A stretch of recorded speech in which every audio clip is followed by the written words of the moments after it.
right. What's up, everyone? You. What's going on, everybody? What is good?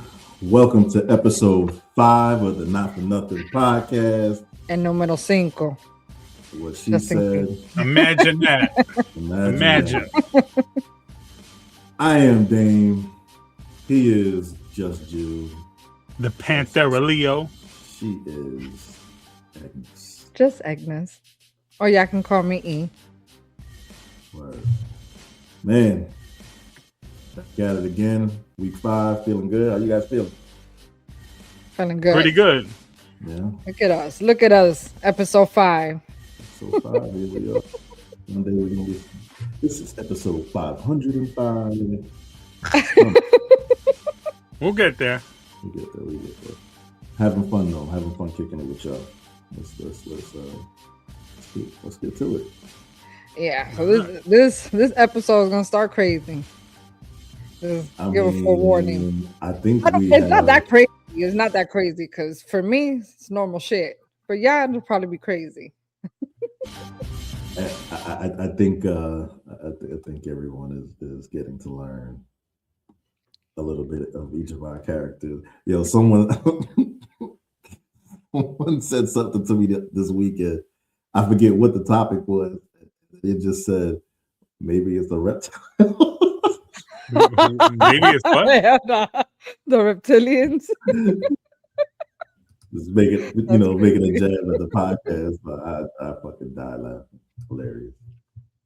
So I just want to call out a couple of things, Dame, and I'm not trying to fuck with you to start the program. Of course not. I'm really not. Right. But a couple of things here. Just a couple of things. One, why do you refuse to say Panthera Leo?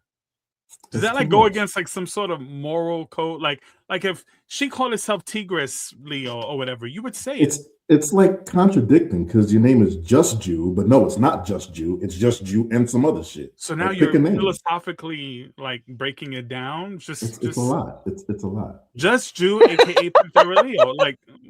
I like Just Jew though, but you know me. Pick one. Panthera Leo is it's dope. So I mean, you can't say, "Hey, I'm Just Jew," and then have some other shit after it. Understood. I mean, he's not lying. It's almost like a contradiction.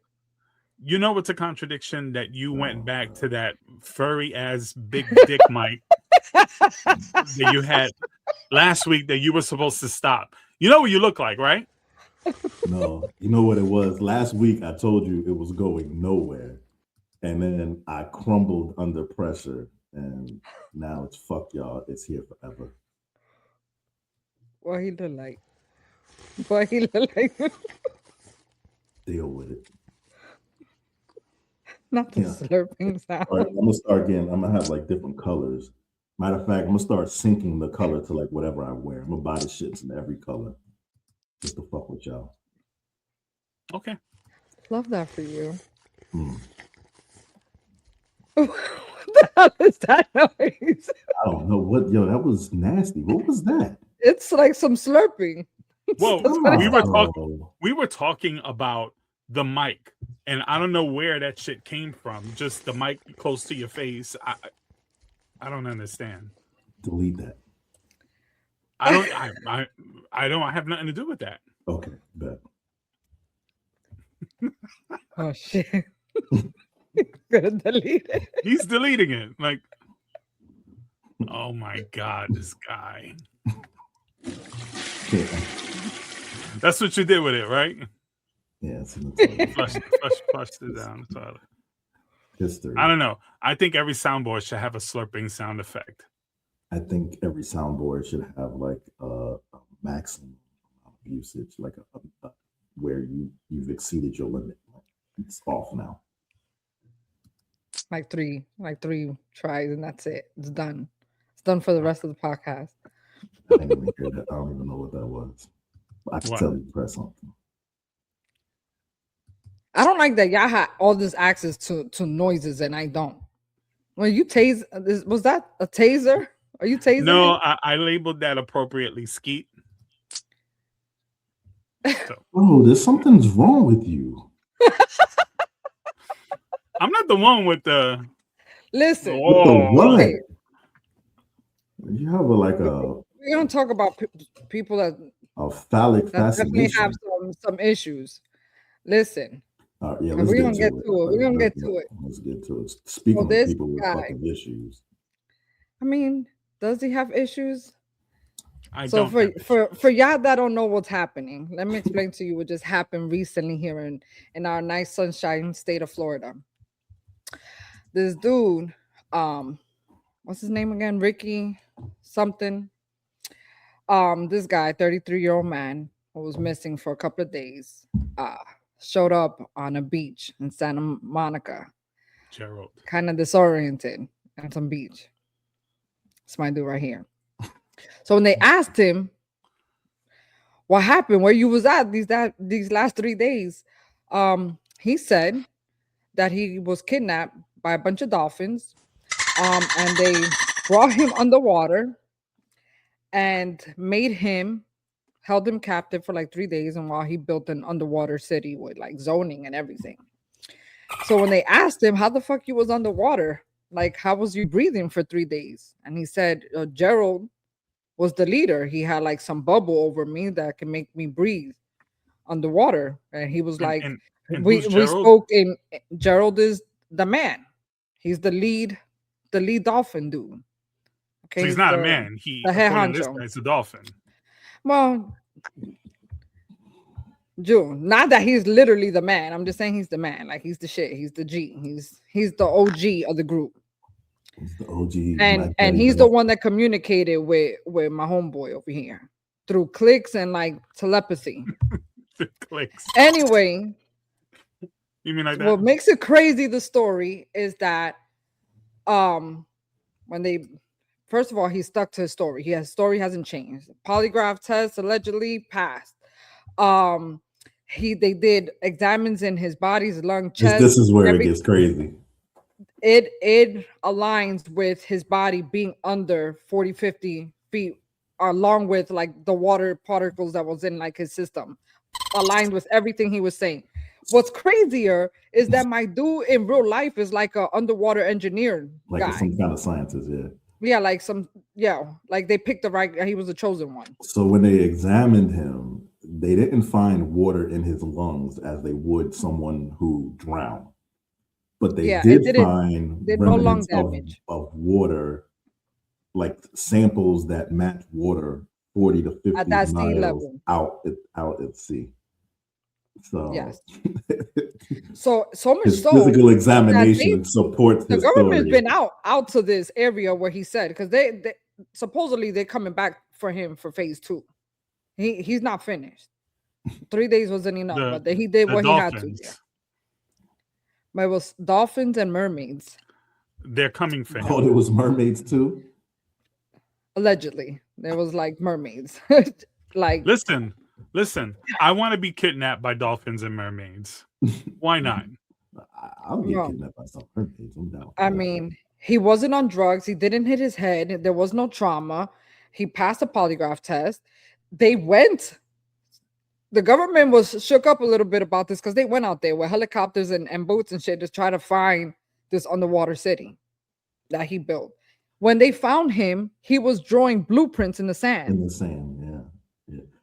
Listen, he's crazy, and that's why he passed the polygraph. He's not crazy. I'm pretty sure he's fucking. Okay. I mean, throw the polygraph out. The physical examination backs up his story. It's fucking crazy. To the T. And it doesn't back up his story. It backs up that he was. So it backs up the story that he was helping them build an underwater city. Like it backs up the story that he was underwater. That physical evidence that in his body just it solidifies every claim that he made. No. Oh, so it doesn't back up his story. It does match the fact that he was down there for 40-50 feet. Dude, right. All of it. Maybe when they found him in the beach, he was eating seashells and shit. You know, like who freaking knows? It showed his lungs the way lungs were, as if he was under there. Yeah, it wasn't so. Bro, I know that you're not into the conspiracy. I can't even speak conspiracy. But it's the G shit. You don't think that this can happen Here's what I'll say. No. It sounds crazy. I'm not Crazy. all the way on board with it, but there's still more to come from the story. It has to be. Listen, But apparently they have like dolphins can speak mad different languages. we've explored space more than we've explored the ocean. So who knows? No, we have Let's not. talk about it No, because no, space no. is the ocean. And like we're not gonna have this conversation because you're not ready for it. But listen, there's this guy that worked on a boat. Did you say space Yes, is the ocean? space is the ocean. Don't listen. Both of your claims are wild as fuck. But okay. We're gonna get there eventually. You're gonna see why my shit. I have enough shit to back up that when it's too much. You're not gonna get it right now. What claim was wild that I said? You said that we've explored more of space than we have the ocean. That is mathematically impossible. What? How is that mathematically impossible, first of all? Because space is so much more vast than our ocean. I'm not talking about the amount of space. I'm talking about we spend more time, more programs, more energy, more dollars into what the hell is going on up there than we do down here. We spend more time. I'm talking about the amount of. So all of the thousands of marine biologists and all the people who do all this shit, I guess they don't count because it's not government funded. I didn't say they don't count. I said we've done more. There are more marine biologists than there are astronauts on the space station at any given time. That's not accurate. Okay, the point is that an underground city exists. We're not about to have an argument about space and water when we're supposed to be talking about dolphins and mermaids. Okay, let's get it together. This guy I followed on TikTok. I forget his name, but this is a real guy. He's on TikTok. Maybe some people will know what I'm talking about. He works on a boat, like he works on those ships that go in like fish. They go and bring massive fish, those big ass fucking boats. And on this one route, a few videos, there's sirens, and sirens are like mermaids, but they're like the evil mermaids, I think. Yeah, mermaids with vaginas. Sirens are like they'll trick you into throwing yourself in the water. Anyway, have you ever watched the movie? Was it Lighthouse? Yeah, they showed a siren's vagina. It was quite amazing. But go ahead. Okay. Okay. I'm glad that you thought it was amazing. Okay, bro. If it's not Snow Dicks, it's fucking siren vagina. This guy is out of control. Anyways, in this boat that's going massively fast, has two things that are keeping up with this boat on both ends, and it's like making a singing noise, and he records it. In one, there's a crab on the boat, and he throws the crab out into the water, and that shit throws it right back in. Y'all never seen this video? No. I don't know. It sounds like the Little Mermaid. It's not the Little Mermaid. It may be the Little Mermaid. But anyway, the point is that shit is real. I feel like that should exist. The fucking Bermuda Triangle. That's a magnet to go into the ocean because there's another city down there. I'm a true believer of that. I believe that dolphins are our friends. They're ocean puppies, and they be trying to look out for us. They're ocean puppies? Yeah, they're ocean puppies. Oh my god. They are like cows are grass puppies. Dolphins are ocean puppies. Yo, they be looking out for us and they save us all the time. I have heard stories of dolphins saving humans before.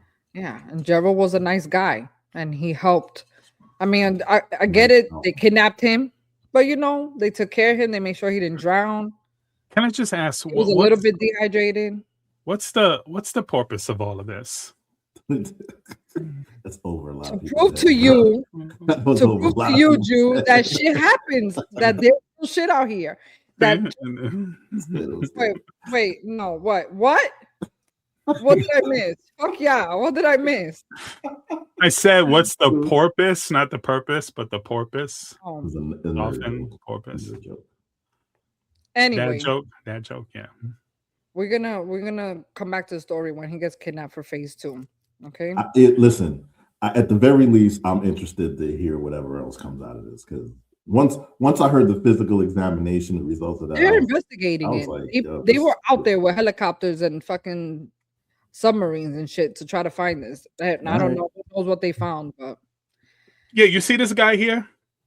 Yeah, that's fucking crazy. no guy. No, he's not. Listen, don't sleep. He's a not on fucking drugs. scientist, bro.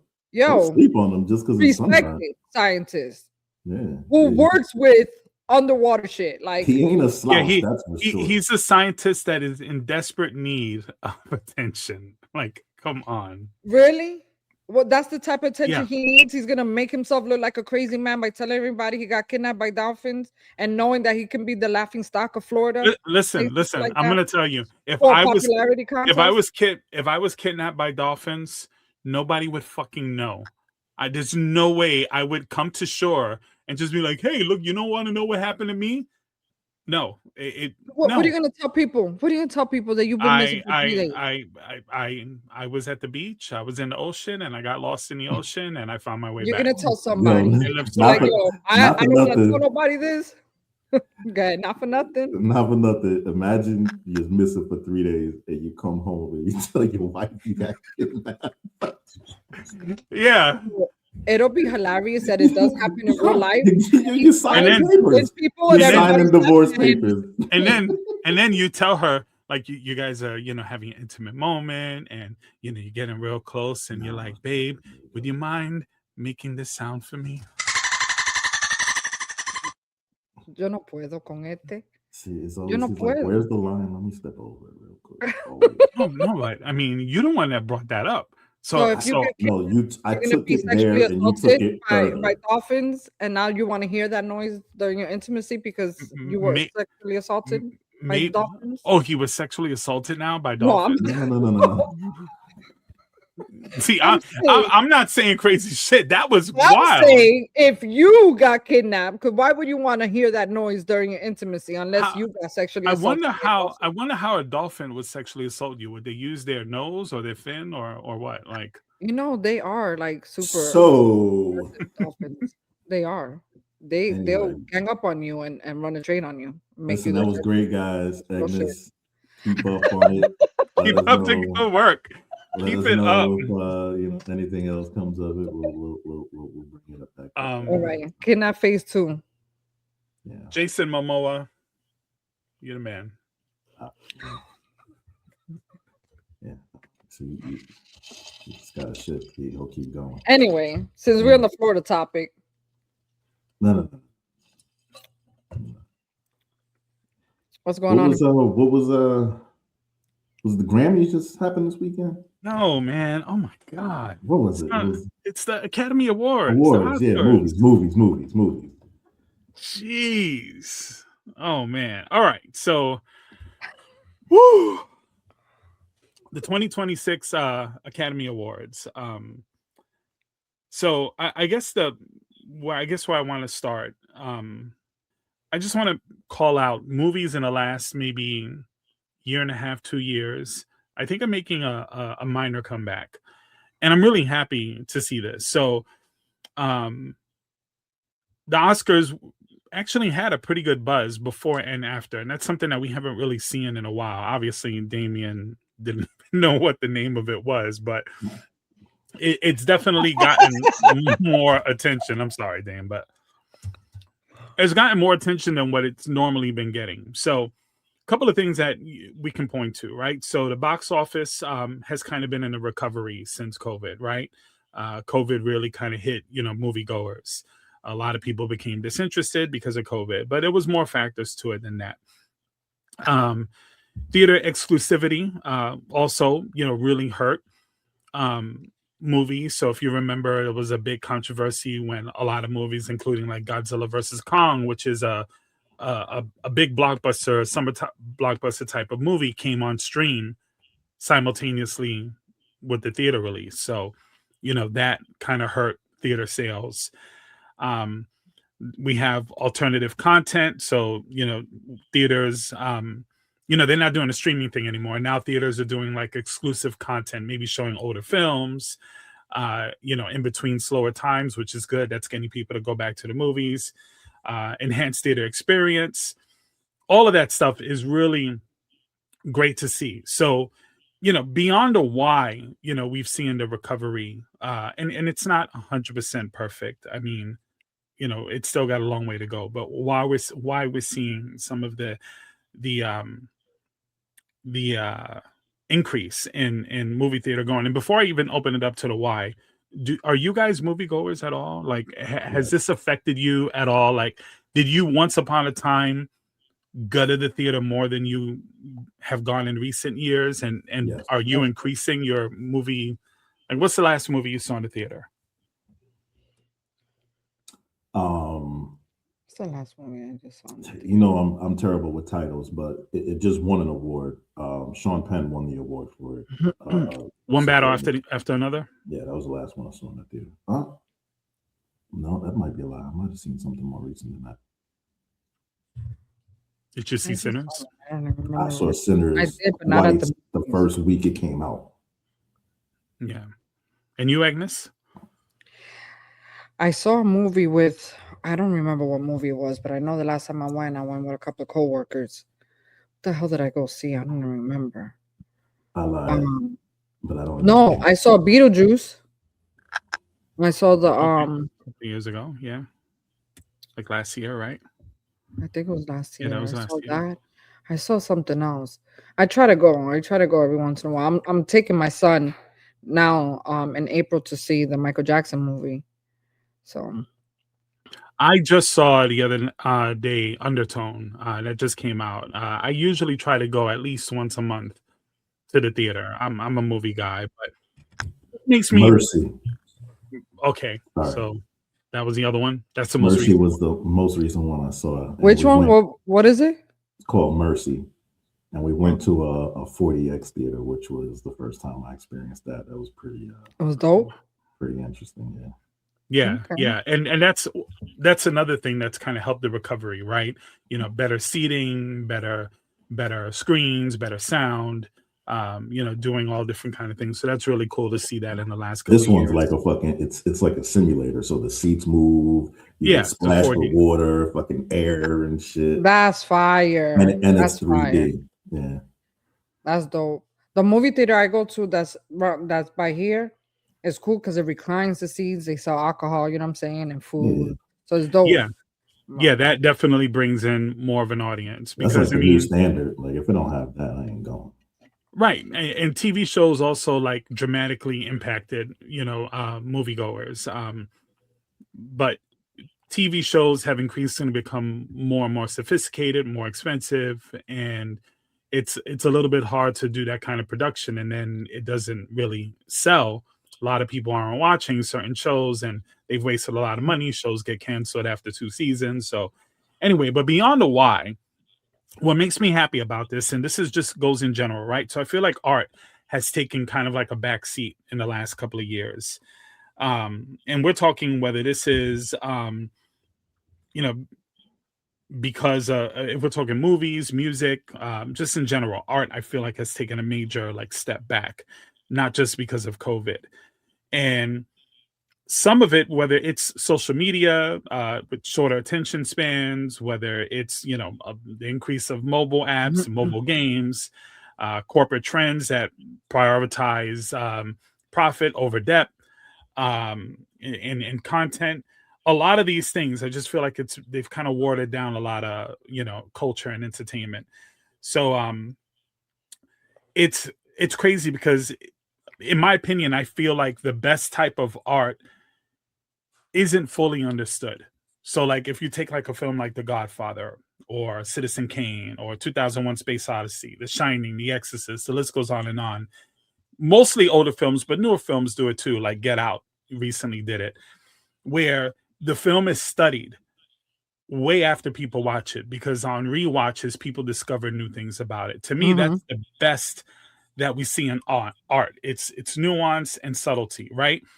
I'll give you an example. That picture that you have back there, Dame, of the stereo, right? That stereo, that's a piece of art you got there. That kind of, when somebody comes into your house, they're going to look at that and they're going to be, okay, that represents Damien. It might represent an era in music, right? Might even represent New York, might represent hip hop. There are a lot of things that suggest what that can mean. And it's a good piece of art. But what separates good from great is if you had a picture of the Mona Lisa, Da Vinci's Mona Lisa, or the Last Supper. People are still studying that to this day because there are nuances in there and unexplained things that keep people going back. And I feel like we've lost that in movies and music. So it makes me really a lot of excited big to see hits are theater. on Netflix now. Like a lot of big hits, a lot of big movies that are coming out are like Netflix specials.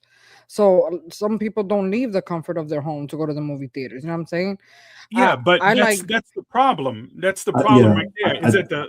Is that when you watch a movie on Netflix, and Matt Damon, I think, spoke about this recently, they create now content, whether it's movies or whatever, where they have to have a lot of exposition in the movie. So they have to kind of repeat plot points over and over again because they know the audience is on their phone watching it. They know the audience is on a tablet watching it. They're cooking dinner. They're, getting ready for bed. So, they're losing a lot of the nuance, the subtleties, the art that goes into making it.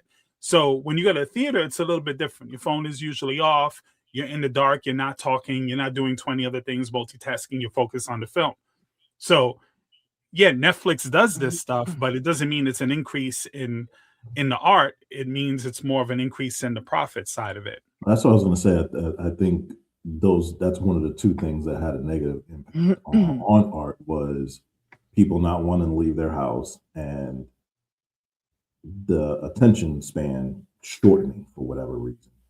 But I think it's both of them are starting to shift back to where it was. Like people are more willing to go and have an movie experience at the theater. Prices are still a little fucking crazy, but at least it's a comfortable experience. And I think even along with the movies getting better, I think TV shows are also getting better. There's a lot of good TV on right now. And, there are intricacies and things that way. I seen this movie. What's this girl's name? It was a super sad, depressing ass movie, and it was a Netflix special, and it had me drawn in from the minute it started to the end. What's her name? The girl that plays Cookie. Dios mío, what's her name? P. Henson, She's Taraji P. Henson. Yeah, she played like the mom. What was the name of this movie? Anyway, it was with her daughter. It was a single mom. Bro, that movie had me stuck, and I sat there and watched it from beginning to end. It was nothing that took my attention away from this movie. I hated the movie because I hated the ending, but I liked the movie because you know what I'm saying? Like it had me drawn in. She did a fucking awesome job. Like she did such a good job. I cried my ass off. I'm not saying that like Netflix, Paramount, Amazon, there's no content like that. There is. No, but I'm just saying it was happening. It was happening at a much less frequency than what we've seen. I agree. It's on the upswing now for sure. It's like even like with hip hop music, I might hear a song, right? And if I'm catching almost every punchline on the song, it's a good song. I might like it, great. But what separates that from like a masterpiece is I'm hearing the song 10, 15 years later, and I'm like, oh my God, I didn't even connect that. And then you're blown away. Yeah.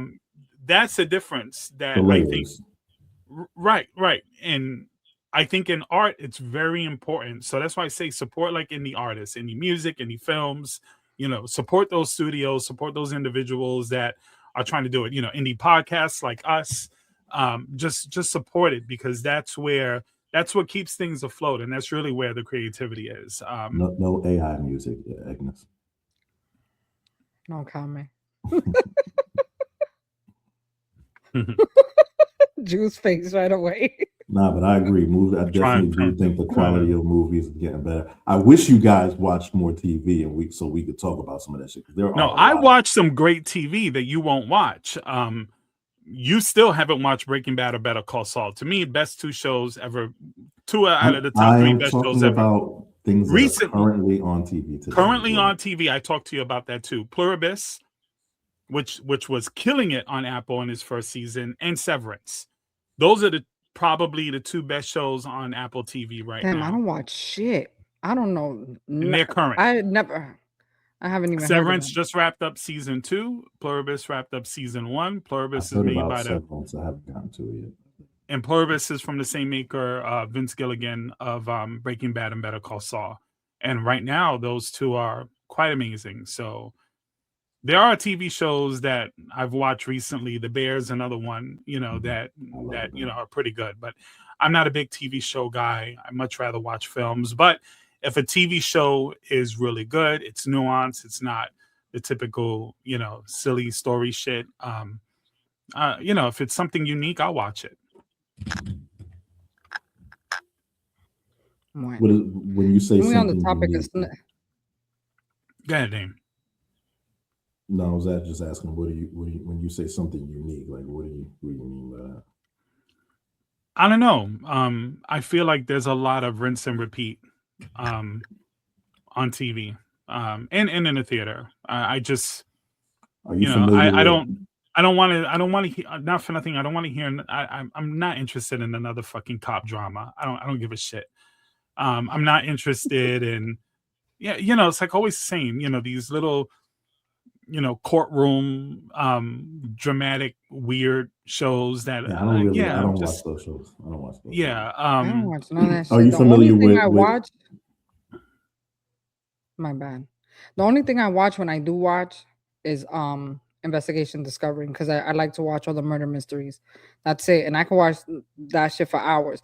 And the only time I will watch that is if I'm doing laundry and I have a shit ton of fucking clothes I need to put away and not to focus on it because it's gonna stress me out that I got all this goddamn laundry. Then I put on the investigation discovery and watch that while I fold, and that shit. That's the short attention span content that's out there. I love. That's me trying not to focus on funny. all the damn clothes I got. I don't like too many of those crime shows. Like Tanisha eats them up. Like she still loves women. But what I love that women love, I love all the crime documentaries. Like I'm completely hooked on all of them. I used to be into that shit, but I can't. I just can't take that energy in anymore. I love documentaries. Like if it's interesting because it's all true stories. You know what I'm saying? If it's showing me something that happened, even if it's really horrifying, I want to know. I want to understand. I want to put myself in the victim's shoes and feel and understand what they're going through. Because I know if God forbid if I went through anything like that, I would want it out there. So I love watching that stuff. Julian, are you familiar with Taylor Sheridan? No. Man, she's a show creator, writer, producer. He's got like a list of hits. He's like the new Dick Wolf. Give me his what? Give me the list. What's some of the Yellowstone stuff? I know about that. Yeah, I heard Yellowstone's really good. Yellowstone's really good with Kevin Costner. They have a spinoff from Yellowstone. It's kind of like prequels. 1923. They have another one. 1883. A new one just came out 4 weeks ago called Marshals, where it's one of the sons from Yellowstone. But aside from the Yellowstone spinoffs, he has my blank will go blank right at this time. Mayor of Kingstown. Yeah, I know you've talked about that. What's Yellowstone? I'm not trying to compare. Not that Rotten Tomatoes is the be all end all, but it's got an 83% approval, certified fresh. Better Call Saul got a 98. I'm just saying the levels to this. I mean, some people really there's some shows that people really go gun-ho about. There's the one with the kids. It's like sci-fi too. It's a little girl named 7 or 11 or some shit. I don't know. 7 or 11. I don't know what the fuck. I don't know what the hell. I don't Yo. watch, but I hear about it so much, and it be Oh my adults God. will be into it.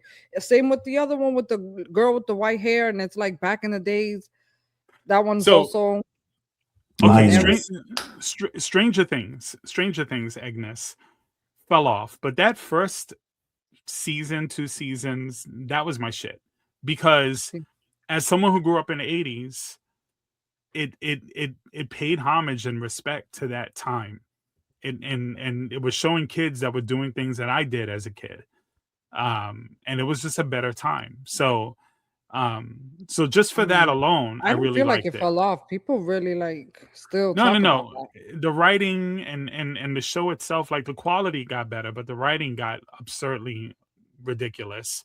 Some of the actors were just shooing it in after a while, but still, I watched every season. I watched the final season because it was a guilty pleasure that I had with my kids, because my kids grew up watching it, and I watched those kids grow up, and so I stayed watching it. But I miss last couple of comedy seasons shows. just weren't great. Sitcoms. I miss shit like Martin and Fresh Prince of Bel-Air. Like I miss shit like that. Then I like some of the doesn't- sitcoms, but I'm not a sitcom guy anymore. I feel like Oh man, I used to couldn't wait to get home to put that on. Don't you feel like they've done everything they can do with a sitcom? No. Yeah, word. I No. feel like they've done everything that could No, possibly be done. we could totally do a sitcom now. I think there are a lot of new topics relevant to today that could be addressed on sitcoms. When Full House came back as all of them as adults, and it was called Fuller House, I watched a few of those episodes. Like I got into it, but all right, so I'm dead eyes because it movies made are me getting better. Don't listen. That's the second time you do that shit. That's I hilarious. enjoy my shit. You Listen, can watch this voice Stranger is Things. best. He can watch Stranger Things because it reminds him of the 80s, but I can't watch Fuller House because it reminds me of the 90s. That's how we feel. Okay, go ahead, move on to the next topic. Yeah, Agnes, I feel you. I feel you. I feel you. I'm sorry if I took part in that. No, it was Damien interrupting me. That's the second time. You got one more time. Dale. This one. Yeah, we'll see what happens. Woo. Sinners. All right, You so watched it twice in 1 week. I loved it. I liked it. I saw it taking a bubble bath. I just saw it recently, as a matter of fact, maybe like a couple of weeks ago for the first time. I saw it again on TV recently as well. There were a lot of nuances to it, a lot of symbolism, a lot of messages. yes, I caught some the first time, and caught more the next time. I went the second time, and it was like some right in the beginning of the movie that I missed, which made the ones that I caught later in the movie like so much more important. So here's the deal. So I saw both Sinners and One Battle After Another. And me too. I gotta tell you, I thought Sinners was superior in every way. I don't even understand how One Battle After Another, and this is not to diss any of the people who made the film. I like a lot of the people who were involved in that, but it was a big cast. It was a phenomenal cast, but it's not picture of the year material. And I don't think the director should have won. I thought that should have went to Ryan Coogler. I think Sinners should have also got Best Picture of the Year. You don't see horror film getting the respect that it really deserves. It's actually kept theaters afloat because horror film fanatics go to the theater to watch these movies. So in between all the Marvel and Star Wars stuff, yeah, it's a horror film. It was inspired by it. Yeah. I would disagree to a little bit because I don't like horror films. I feel like they bring back juju. I don't like devil shit with fucking exorcism and spirits and none of that. I don't like that. Anything has to do with the Catholic Church involved, and I'm good on that. But if it's vampires, nah. Listen, I fuck with it. I do vampires. I don't fuck with horror films. I had zero interest in this movie. What made me interested in this movie, it was right before it came out.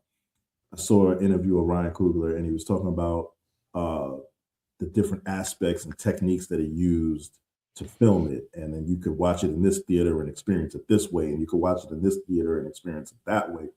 And he was just talking so intricately and scientifically about the film, like on some geek shit. It made me interested. And that's I went into that movie, had no clue what I was getting myself into. So here's I didn't the even deal. know it was a vampire movie. When you guys talk about the horror film in general, don't take this to offense, but you both sound way ignorant. So it's not a one thing. No offense. No. Listen, I'm ignorant to a lot of things. I didn't call you guys freaking stupid. I just said, are you not ignorant to horror films? Is that a fact? The only thing either one of us said is we don't like them. Okay. How the fuck is that ignorant? Okay. She said bad I'm waiting. shit and devil shit, and then you turned around and you were, I do feel like that shit will bring some bad juju to your house. Okay, so I'm trying to. Do you know? Espérate. Hold on. You want to call me ignorant? No, espérate. Do you know that in a lot of the making of these movies, bad shit happens? Huh? Yeah, just like they're reptilian people and men with fucking dolphins. Do you know what happens in the filming of these things when they're filming? Yes, I know all the lore. Don't tell me that there's no bad totally juju that I sound ignorant. all of it. Yeah, but you know what? Bad things happen to people making Disney films too. Nah, not creepy evil shit. Yeah, no, it happens. It happens. We don't talk about remember the 3 men and the baby controversy? Where there was some devil shit and there was a spirit in the back and all of that shit in one of the scenes. And 3 men and a baby? Yeah, 3 men and a baby. There are movies where people die. How is that a Disney film? Happens. No, it was a lighthearted film. It wasn't a Disney film. The point I'm trying to make, seriously, with the horror film stuff, and I haven't even gotten to the snub part, but I have to correct this. If somebody, like when I was a kid, I would hear a kid say, "What? What are you correcting?" I'm correcting the way you guys are categorizing horror films. All I said was it's an opinion. That's how I feel about it. You can have an opinion. I'm giving mine, but you guys apparently don't want me to give mine. Go ahead. I want to hear. I'm interested to hear what you got to say. Telling me you're correcting my opinion. I think your opinion. How the fuck you gonna correct my opinion? I think your opinion is short-sighted, and I'm trying to explain why. And you guys are getting offended. I'm intrigued. I want to hear you. Dale. You sure you're intrigued? Because it doesn't sound like you guys are intrigued. Estoy esperando para que hable, coño. All right, so you both like Sinners, right? Yes. Immediately, you guys are almost dismissing it as even a fucking horror film because of the fact that you don't like horror films. Do you think it deserved Best Picture? Say what? Do you think it deserved Best Picture? Yeah. Yeah. Yeah, it's a horror film. And there are plenty of great ones out there that fall in line with that. Like not every horror film has to be scary. Not every horror film has to be about the devil or even murder. Not every horror film. A lot of films have emotion. They have science. They have great stories. They have great acting, great writing. So this idea that it's just like this juju bad devil shit, no. I didn't say I felt like that about Sinners. I didn't take Sinners to be like a horror film because I don't like horror films. I don't like The Nun or The Exorcism or shit like that. Is what I'm saying. There's a horror film for vampires. Everyone. It's science fiction shit. Vampires. I do believe in vampires in real life, but okay. So vampires are part of horror history. So are aliens, including reptile people, and so are sirens, and so all of that comes from horror. That is all horror. So you can't just scrub out the parts that about horror that you don't like, and then say you like Sinners, and it's not really a horror. It's not that kind of horror. Like, it's a horror film. Like, that's where it falls. It's what it is. And you like the story, you like the acting, you like the themes in it, and it's not the only film that does that. Did either one of you see Get Out? No. Yeah. Watch Get Out. I guarantee you'd walk away from Get Out and you'd like it. The genre of horror movies is not something that appeals to me. That doesn't mean that they are not good. It doesn't mean that there aren't some that I might actually like. I don't particularly listen to country music, but there are country songs that I like. My point is, if you haven't watched enough of them to form an opinion, to make an opinion on the entire genre. I used to watch plenty. Me of them. too. It's not something I was don't stuck like on it. watching. Like as I got older, when I became a mom, I don't know, I Sinners got to turned me off on it. But I seemed used to. like- I got a thrill going to the movie theaters to watch a scary movie. But you know, a scary movie. What- Like when you go to a you're restaurant, getting offended because if I'm you saying don't- I didn't consider it like a super horror movie. It's a horror action movie. It's not. No, like I'm not. a I'm horror not getting thriller offended, but movie. let's just not get it twisted. It is a horror film. It's a horror film. Okay, but what I'm saying is it wasn't like that for me. That's all I'm saying. Well, nor me. Because like, I would, if you asked me to describe Sinners, I would probably say like drama, supernatural shit. Like Yeah. it was Same. I would never. It is categorized as a horror action movie, but I wouldn't consider it. It's horror. definitely got mixed things in it. It's not one thing by itself, but I just feel like you can't put horror in this one little box. You like Sinners, there are probably other horror films you might like, a whole bunch of them. And then you can say, I like horror films, but these are the types that I like. Sigourney Weaver, known for Alien and Aliens films. Are those horror? Is that just movies? Yes, it's a horror. It's like I horror think you think sci-fi. it's a horror sci-fi. It's considered, if you look up the top horror films of all time, Aliens and The Thing are considered usually in the top 5 to 10 in most people's list. So those are horror films. Beetlejuice is a horror film, whether you like it or not. Comedy. That's a comedy. It's a comedy, but it is a horror film. Is it a horror comedy? It's a horror comedy. Vamos a ver. Julian, what's your favorite genre of movies? It's hard to say. Yeah, it's horror fantasy.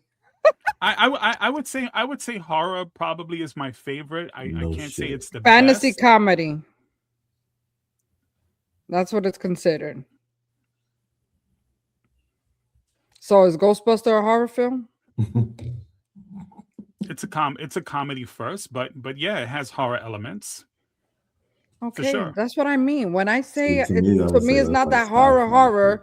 It's you know, a horror action or horror comedy or horror sci-fi. To me, it's not like a super horror. Like I don't know. There are levels to it. Anyway, it's not. There's level to it. I would like to actually get to the point of the whole thing. So I thought that Ryan Coogler was snubbed. I thought that they gave him, best screenplay. They gave him a couple of other awards, but I think they took away the top things that he should have done. And if you're comparing the two, and I was going to do a whole breakdown of the comparison, but I'm going to just skip that. What did you guys think of that movie? Which movie? One Battle After Another. Do you think it deserved it? I didn't even see that movie. I barely watched. I thought it was a good movie, but no, I definitely don't think it was better than Sinners. No, not even close in my book. See, I don't know if that was a horror snub or a Coogler snub. Well, what I was wondering is, because he won a lot of awards in other there were other categories that no, not just that night. I mean, in other award ceremonies, Golden Globes and stuff Right. like that. Yeah, but the top one is the Academy. Well, what I'm saying is, I wonder if they were just like, all right, enough. That should not be a reason. I'm not saying it should be a reason. I'm just saying. I wonder if, I'm just saying the put 'em in Academy check. Awards. Let them not get carried away here. They've been known for doing this. Did any of you see iRobot with Will Smith? Yeah. Yes. That's a horror. Just throwing it out there. It's a horror film. I Am Ay, Legend. Dios That's a horror mío. film. That's a horror film. Okay. I don't throwing it out. consider it a horror Right, right. film.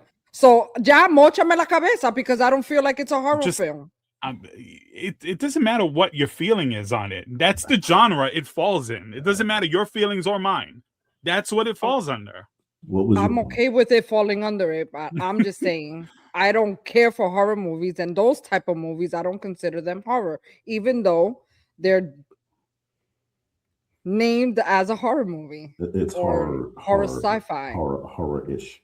Anyway, you were saying. Yeah, horror-ish. Facts. It's horror-ish. What's scary about a fucking iRobot? Some people are terrified of The the zombie idea one. of AI. The I Am Legend, is that the zombie one? That one was a little bit scarier. I give that one. Is that considered horror? Yes. Right. It's a mixed genre, but yeah, it's got horror in it for sure. Okay. Twilight. Yes. Twilight. I Yes. fuck with those movies. I'm okay with those.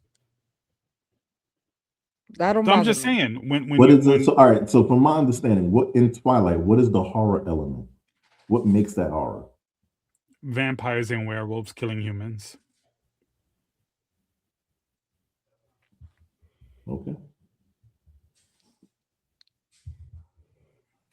It's not like you know. You what? guys are confusing, scary for horror. Yes. Go ahead. Scary. If it's not like scary where I'm not gonna want to go inside my room, I don't give a shit. But I don't like the ones that are just like I just feel uneasy watching. I don't get scared from movies. Bitch, yes, I do. Get in the bug. I'm like, what the fuck is that noise? Absolutely not. Start hearing shit. You got me fucked up. I don't want to skip. I said I don't get scared from movies. Yeah, I do.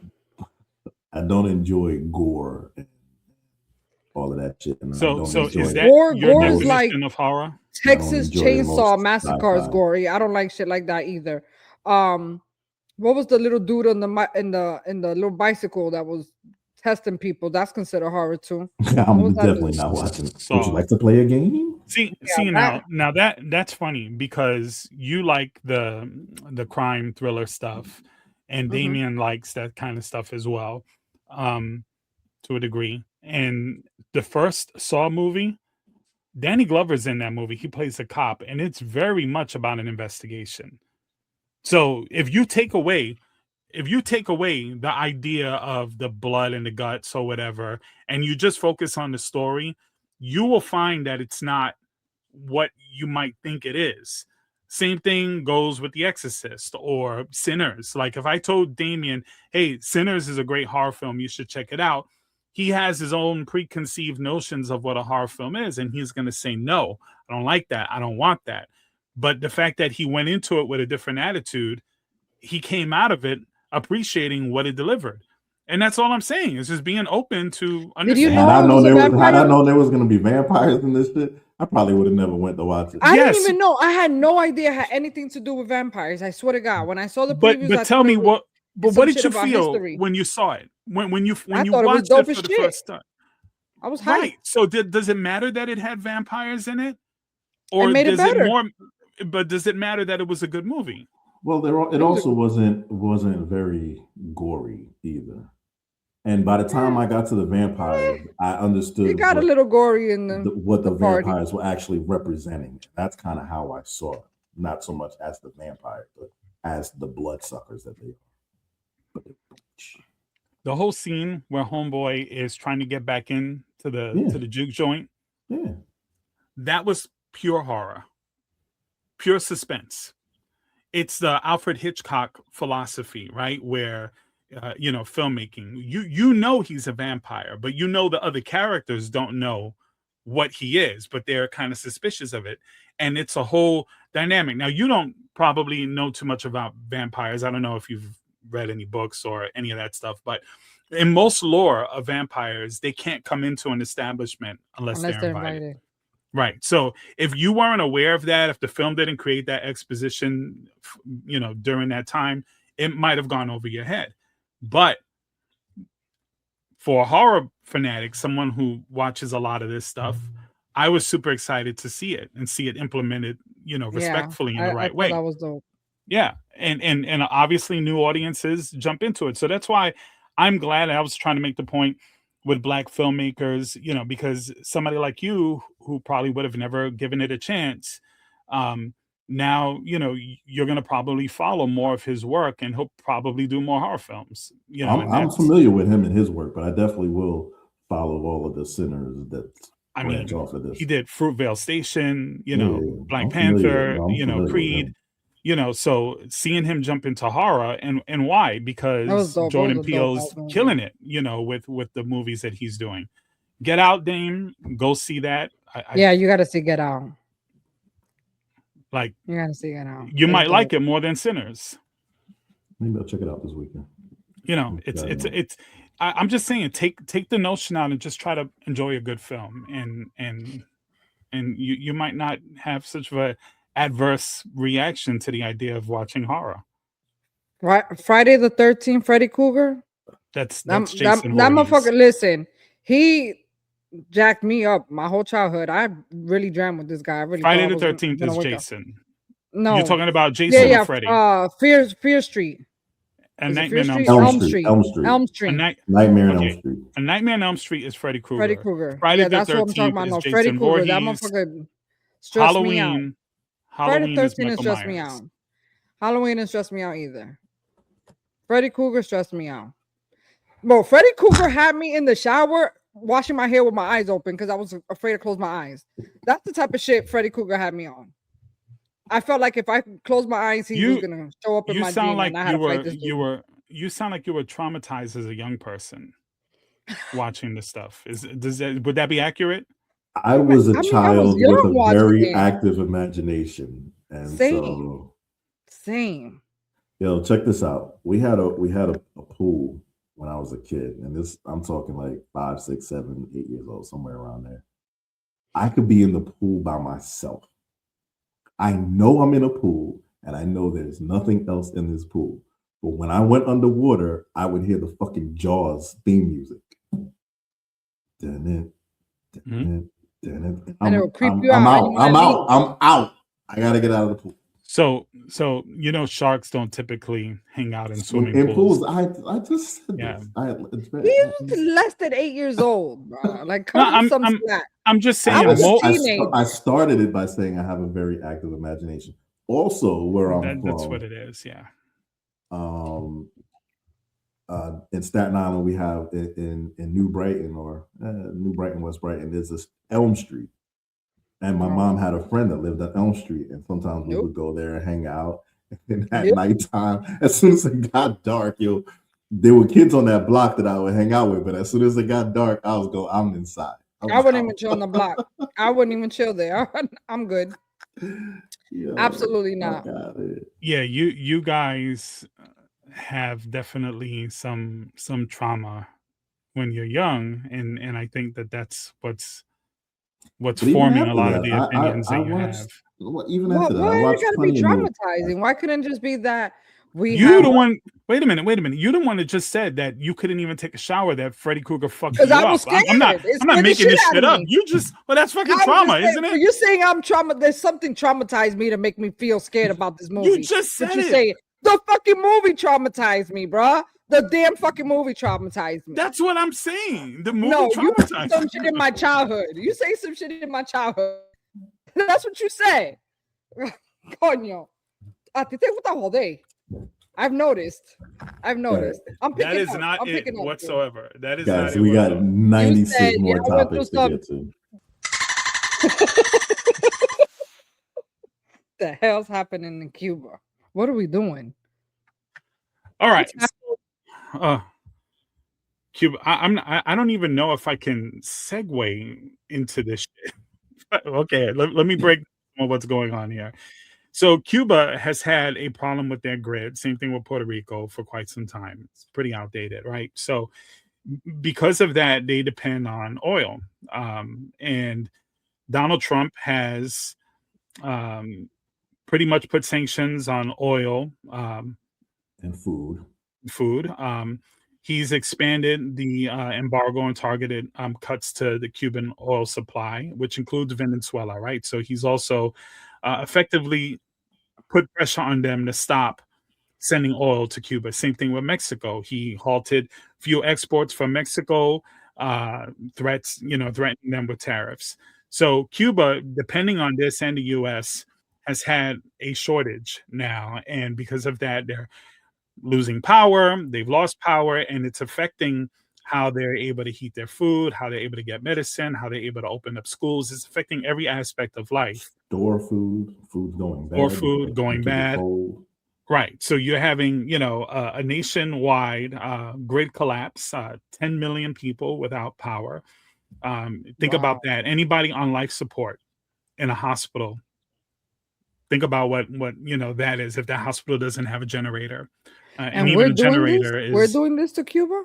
We are doing this to Cuba. The United States is doing this to Cuba. That's And fucking wild. and my question What do is, we have to install to do I that? want you guys to react to that, but my question is to the Cuban Americans that are out here, and I know plenty of you people who support Voted. Donald Trump and voted for him. I think they're the largest Hispanic demographic that supports Donald Trump. What do you got to say now? What do you got to say now? Just fucking think about it. Because I have a friend who I grew up with. I'm not friends with her anymore. We recently got into it over Donald Trump, and I unfriended her and I blocked her ass. And this is someone I've known for over 30 years. But yeah, the hell with that. Like, what do you got to say now? They'll find some way to justify it. That's his way of tearing down the communist government, and that's what they were running from. Yeah, they're always gonna find a way to justify his shit. They don't want to be wrong. They don't want to accept that they made a bad decision. I still get basically, we're starving a country, making their infrastructure weaker so that we can just walk in there and take it. And that's the title of this segment, is he basically said that he may take Cuba and it would be an honor to have Cuba. So this is deliberate and premeditated. This isn't like, yeah. It went further. He was like, oh, like he kind of was throwing jabs at Puerto Rico. He was like, yeah, Cuba, they have great weather. We could do a lot with their tourism. They won't be asking for money every other week because they got hit by a hurricane, because Cuba's not in a hurricane zone. Oh my God. What? Like what? Like damn near every Trump is hurricane saying that that? hit Bro, I can't with Puerto this Rico guy. hit I Cuba. can't. Like what the fuck is he talking about? Bro, he's See, but the that's- most fucking ignorant. I mean, are people that tribalistic about, who their guy is? Who? Yes. Yes, they are. They are. Yeah, absolutely. Yes. And, it's sickening. But to my Cuban or just all my Latin brothers and sisters out there, you still support them. Fuck you. All right. So Wow. let's hop on Gerald's back in Cuba and swim on back. Back to gotta Florida. we got to do the sound. On to the next. Florida bill banning first cousins marrying fail. So banning it, they failed banning it? No, Florida Congress put up a bill to ban first cousins from being able to be married. And they did not gain enough votes to pass it. It failed. Meaning that more they people can get married. Bro. Am I thinking it wrong? No, you're right. He just this fucking nasty ass sound effects. Oh, I didn't even hear it. Anyway, no, leave it alone. No, I'm about to fucking delete it. No, bro. Anyway, Florida's Congress thinks it's more important that first cousins should be able to marry each other.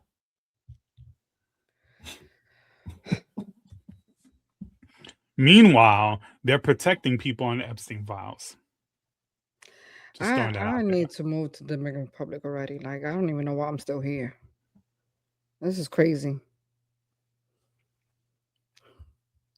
Yeah. Sure, let's make it important. Go ahead. Because I thought, is it a misconception that if you marry your own fucking blood cousin, your babies can come out with you have a high problems, like possibility of being deformed or having some sort of issues. Yeah, they may not, but it's more likely that. I mean, I know families that married their first cousins and had kids, and there's 250,000 first cousins in America. Culturally, they got married to each other. That's wild as hell. Culturally speaking, there's some people who don't have as big of a problem with it as we do here in the States. And apparently, eventually they're just gonna marry their fucking brother. Apparently, people in the States on the right don't seem to have a big problem with it either. So it's weird that this is coming out at the same time. But the game Street Fighter, there's the newest one that's out now, that's been out for a while now. It's Street Fighter 6. They just released a new character. He's an old character, but he's new to this version of the game. His name is Alex. And in his storyline, all these years, he was essentially adopted by some guy, and he has like his stepsister, who's also his cousin, his natural born cousin. Well, now in Street Fighter 6, he's now married to that first cousin that grew up with him like a sister, little sister. And there's a scene where he's like holding her stomach while she's pregnant. What the hell? Yeah, so a lot of people in America are losing their shit over this. A lot of gamers, I know I have an issue with it. But it's funny that this is dropping at the same exact time that Damien. I mean, the character That's just came crazy. out, so yeah. Wasn't there a movie too with two kids that got stranded in the water and with their mom, and the mom died, and they had to take care of each other, and they ended up being with each other? Blue Lagoon or something. It's a classic. It's an old movie. Yeah, I know what you're talking about. Yeah. What's the name of that movie? Remember? I don't remember, but I know Blue Lagoon, so yeah. It is. But I don't. Yeah, I think so, but I don't remember the plot on it. So yeah, so I can't tell you. They ended up being together and having their own baby, and they were brother and sister, if I'm not mistaken. But anyway, this is crazy. This is really, really crazy. Dane, what do you think about it? I mean, Jerry Lewis married his little cousin. Jerry Lee Lewis. Yes, he did. Great Balls of Fire singer. Yeah. That's disgusting. His little cousin at that. Not only was it his cousin, but there was like a huge gap in age. Like she was like 14 years old. Mm-hmm. Yeah, 13, 14 years old. Oh, and he was fucked up about her. Oh my God, I can't. And they embraced the music, like the song that he dedicated to. I can't. Didn't Elvis do? It wasn't the same thing with Elvis. Yeah, Elvis is the same way. Mm-hmm. Are we ready for the next topic? Yeah. So, a couple of weeks ago, someone sent me a map, and I was like, okay, something to be concerned about. But I read it, kind of brushed it off a little bit. If you guys can see, Tampa's right critical there. Priority. Yeah. So then this comes out.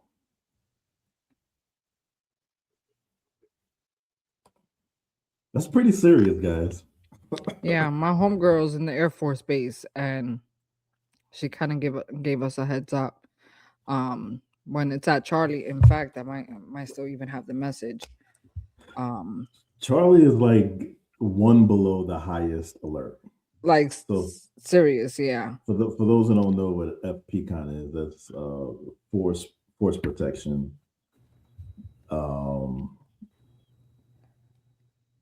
And level Charlie indicates that there's an incident occurred, or intelligence indicates that terrorist actions or targeting against personnel and facilities is likely. So she said, we are on Charlie, which is danger. And so there's 2 threats that was made this week to the MacDill Air Force Base. And she said, yeah, I know we're on Charlie, which is danger. It's funny that you brought that up, because I was like, what the hell is Charlie? But yeah, Charlie is like serious shit. That's crazy. It's the next level it's one level away from it actually happening. So what comes after Charlie is Delta. And Delta is what? Delta? Yeah. Okay. And Delta indicates that an attack occurred or is imminent. Which means an attack is coming. Right. So that's way too close to home, bro. It's very close to home. That's fucking crazy. Less than 20 miles from my home. Yeah, so just be aware of what's going on. Be vigilant when you're out in public spaces, large groups, just keep your head on the swivel. Or maybe this is a time to not be out in large groups. That part. Well, this That's administration continues to put us in danger by making us probably the second most hated country in the world, maybe the first in some places. So yeah. Just related, yes, but from what I heard, there's no indication that this is related to Iran. This has been ongoing. Just Who's the threat? sleeper cells. There's sleeper cells, terrorist cells all over this country, just waiting for the word. Well, like I said, we're hated all over the world, and honestly, there's good reason for it. I would say to any of those sleeper cells out there, this isn't all of us. This is a specific part of the country and certain individuals that, yeah, and I'm sure they're aware of that, but let's go easy on the citizens. Yeah. Well, it seems they're targeting the base. For those that don't know, MacDill is the Central largest. Command. It's not the largest, but it's the central. It's where central. Isn't it the largest in Florida? Sorry.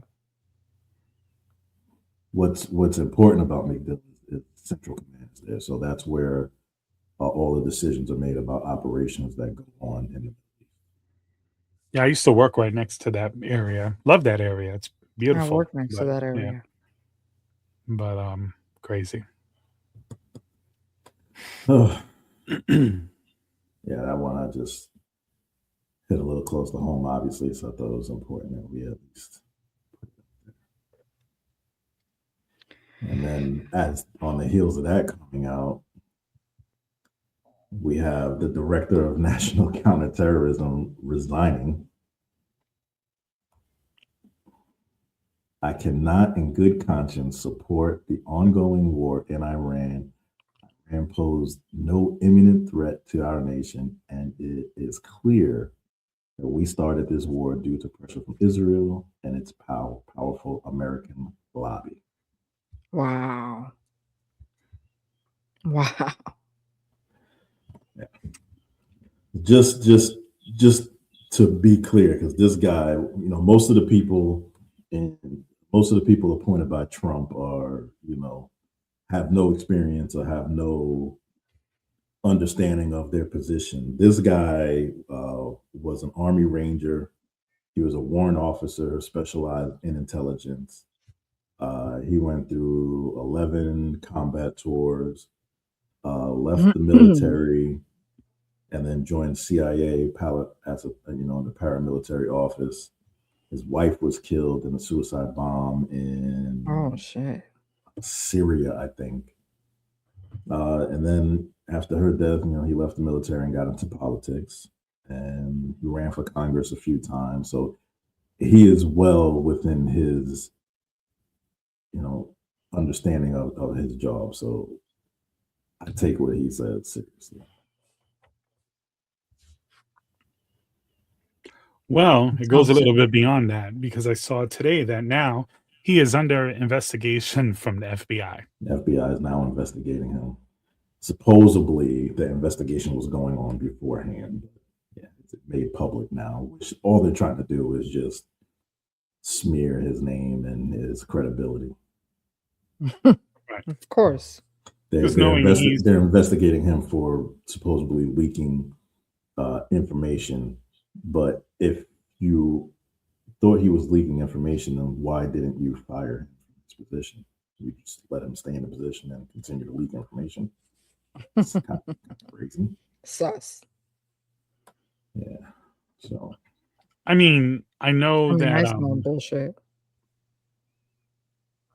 Well, part of what I think it's coming out is that there's some sort of link to him knowing or leaking stuff about Charlie Kirk's murder that they don't want out. So, yeah. They stopped him from investigating Charlie Kirk's murder.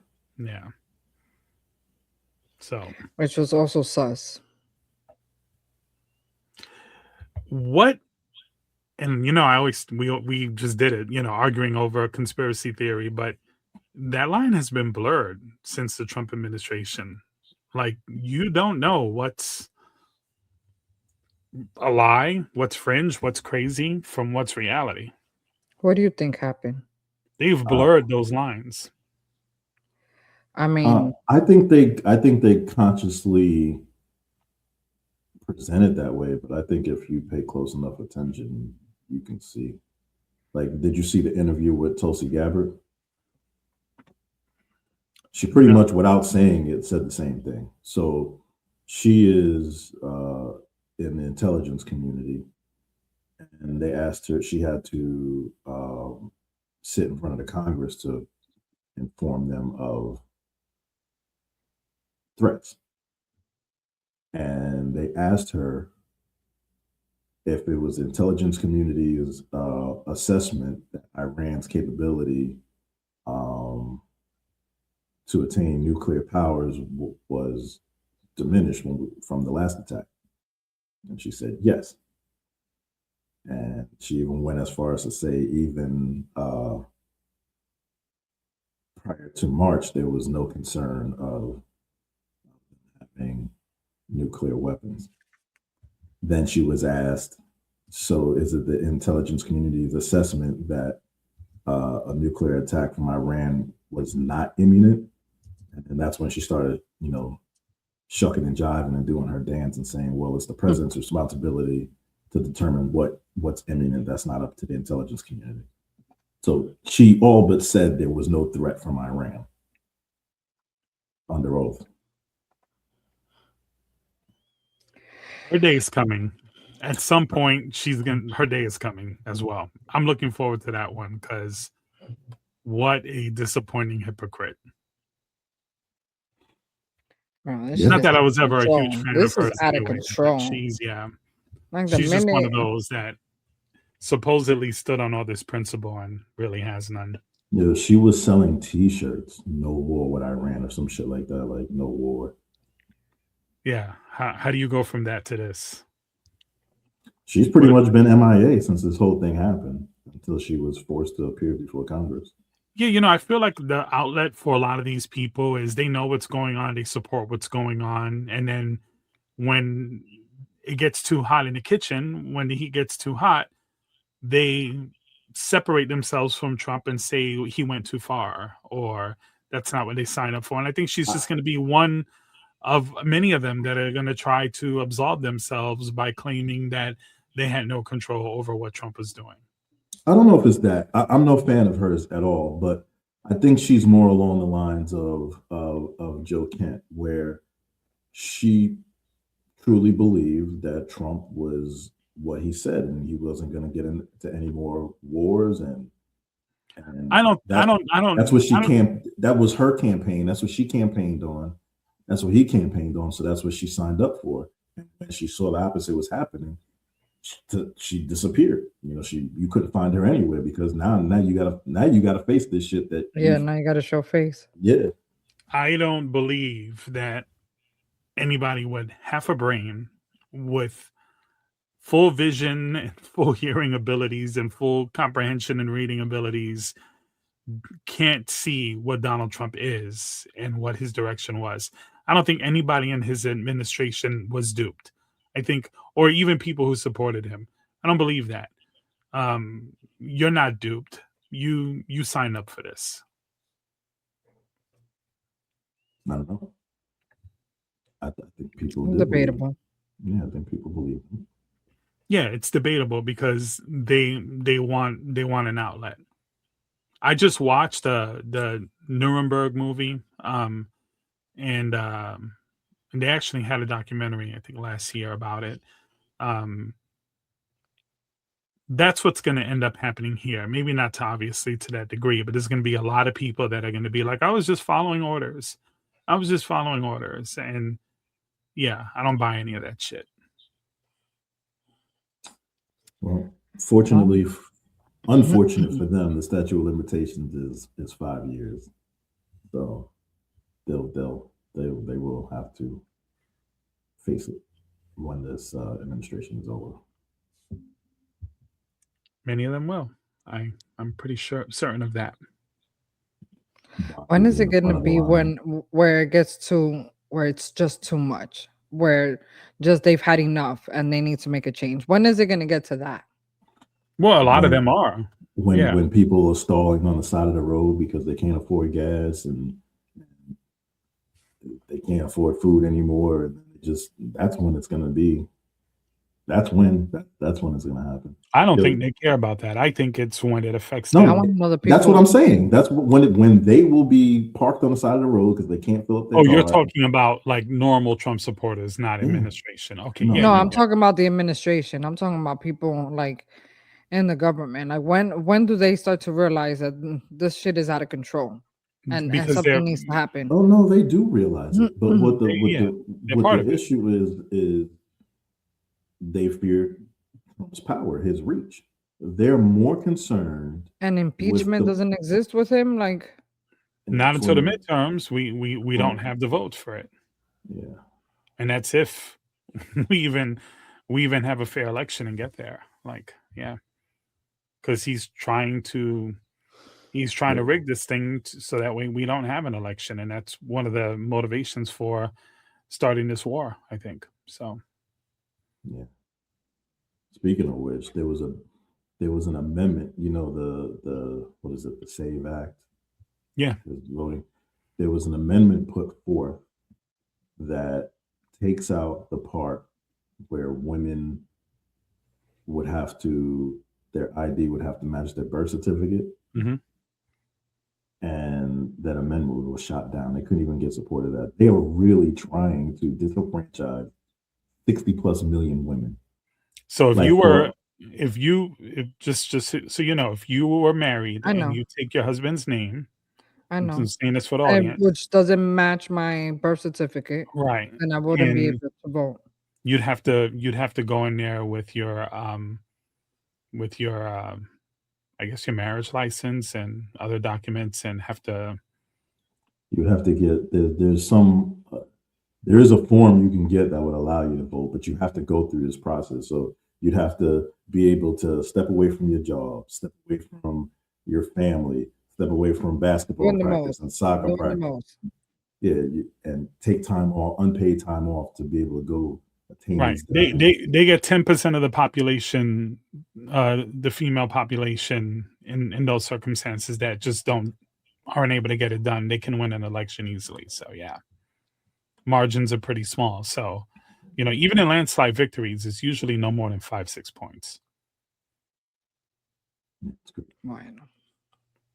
In America, instead of trying to make it easier for people to vote, we're trying to make it. Of course, we're trying to do everything terrible.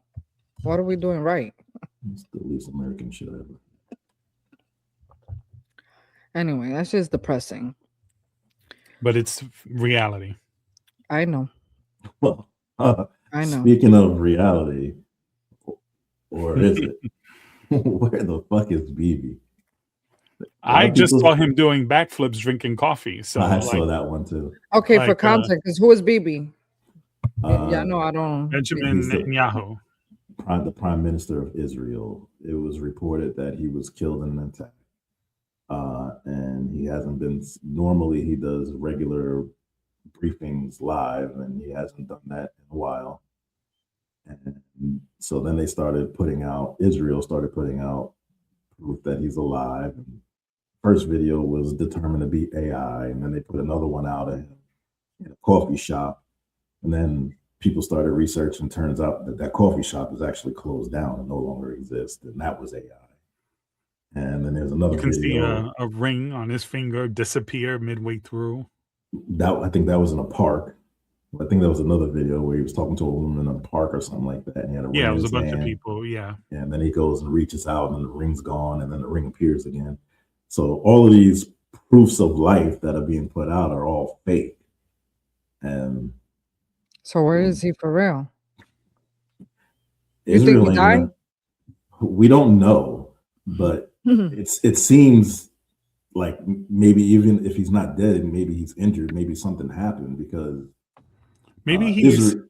I think the more likely thing, because I know, like, I don't want to get into the conspiracy, but I think because he's so hated, and rightfully so, I think people want it so bad. We want to know that Iran just blew him to bits, right? Yeah, it's But like Floyd Mayweather. You know, we watch it to yeah, see him lose. Like we want to see him lose. yeah, but I do think the likelihood is he's probably in hiding outside of the country, And and they're that's helping him probably hide. what it is. And I think that they are part Trump and him and all these But billionaires. They're just part of this whole but shit with Julian, AI and trolling and if not he being was enough if it serious. was just that he's in hiding in some other country, then he could go live and put a video up in some indiscriminate Well, room, and you didn't we listen to would the rest of my statement. I was saying I also think that this is some gamesmanship between him and Trump and all of these So that we can billionaires that think that he's they dead. like to fuck with people's heads and keep the Trolling. conversation out of their wars and Epstein files. I don't think this is serious at all. I think this is just one big joke, and one day you're gonna just see him on the news like it's nothing. That's just what's gonna happen. Or they're gonna change his identity and then we're always gonna just believe that he died. Listen, if he's dead, I was and too this much of a isn't new. power. We saw this with Bin Laden, and we saw this with Gaddafi, and we saw this with Saddam Hussein, where there was speculations years ago: are they dead? They disappeared. Oh, look, there's a body double. There's always some shit going on. We saw it with Trump just in his, I think, in his first term. Where people thought he was dead when he had COVID, and like it's just until I don't see any major media, like mainstream media, reporting this. I don't see any reporters. All I'm seeing is social media accounts of, the outrage on this. Once I see where the mainstream I don't media think is like, okay, I this think guy isn't here anymore, what's going on, and nobody can answer for it, then I might start paying attention. But until then, it just seems like all a bunch of nothing. Bullshit. Yeah, I don't know to if me, I'm relying on mainstream media anymore. I think I'm not rely. Listen, I rely on mainstream media way more than I do social media. well, I'm not social media, but That's where it's living. I don't think I don't even think the main independent media is even covering it. It's not social media. extensively, but it's definitely been mentioned on both. I've heard it on both. Yeah, when I see Don Lemon and Joy Reid and and David Pacman and just a bunch of like the big ones that I watch. When I see them start talking about this is like, okay, he's gone, he's missing, then I might pay Yeah, more attention to it. I don't think it's a huge story, but I do think there's something going. I Okay, don't know if he's necessarily dead. I think there's definitely something. Maybe he's there's injured. something going on. I would Yeah. agree. Yeah, because the It videos that are being posted by his official, like, right, yeah, right. So that's something, that and is something. and it would behoove Israel to have him out there. They don't benefit from this game or these questions going on. It makes them look weak. I think they benefit See it. We'll see how. But because their policies and what they're doing is so extreme and so horrifying. If this is capturing the attention more so than the war, they're benefiting. maybe they're just trying to cause mass confusion. Confusion. That's what it is. Yeah, that's what I think this is. Well, speaking of confusion, your boy, what's his name? Jamal Bryant came out. I guess it's been about a week now, and called for the end of the Target fast. And the media reported it as the end of the Target boycott, not understanding that they're two different things. And boy, did it cause a hoopla. Right. So just as a little background, that the Target boycott started in Minneapolis with three people: a civil rights activist and attorney, Nikema Levy Armstrong, Monique color is Dottie, which is from Black Lives Matter in Minnesota, and then Jelani Hussein of CARE Minnesota, because Target's corporate office is in Minnesota. So they made a lot of local promises, and they didn't keep up to them once they started rolling back the DEI, and that's when they started the Target boycott. Then a few months later, Jamal Bryant, who was a pastor, wanted the churches to get involved, and he started a 40-day fast, 40-day Target fast. And then that 40-day extended into the fast going on until Target meets their demand. And he had 4 points or four targets that was expected from 4 targets that was expected for Target to hit. And he met with them, and they met 3 out of the 4 and was close on 4. And so he called the end to what he started, but it was put out to the world that the boycott was over. And so just for those who haven't gotten caught up yet. And I think Target had reportedly lost like $12 billion because of this ban. And of course, it's Donald Trump comes into office and they decide, oh, they're no longer supporting LGBTQ. They're not supporting DEI. They're not supporting Black Lives Matter apparel. So, of course, you can't be progressive in certain ways. And then when the new administration comes in, totally flip and think there won't be any consequences. So, yeah. According to Target, and this is, like the coward's way out, according to them, they are still following a lot of their DEI agreements. They're just calling it something else.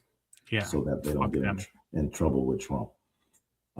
So I don't think it's Jamal Bryant's responsibility or anybody else's responsibility to communicate on behalf of Target. I think they need to get out there and represent their own selves, have some fucking balls, get your bit, if you are tired of losing business, do the right things, meet your promises, and then maybe we'll come back. It should not be a debate about DEI. It should not be a debate about Black Lives Matter. It shouldn't be a debate whether, gay people have the same rights that everyone else has. Like, why are we still having these conversations? And it's primarily because it's always this idea that they're losing their hierarchy, right? It's always black over or white over black, white over Hispanic, straight over gay, Christian over Islam. It's just always this like, hey, we have to maintain this, and anything that comes close to, in their mind, threatening it, it's a threat. And how are we still doing this? So we still off target, just to be clear. Stay off target among many other businesses, but boycott continues. What I would like to see, because obviously you can't, boycott several major corporations all at the same time. It's just too hard to manage. But yeah, I would like to see the leaders of the boycott come out and make clear what the expectations are. I think when you have a boycott, you have to have a finish line in mind. You have to have targets or demands. What is the goal? It can't go on forever, right? I mean, it could, but it doesn't benefit everybody for it to go on forever. So, while it is hurting their corporation, it is also hurting a lot of small Black businesses who were on the shelves in these stores. So I think we need to make clear what the goal is, what the end point is, and then hold them accountable. And when we reach those points, then everybody will know it's been a success.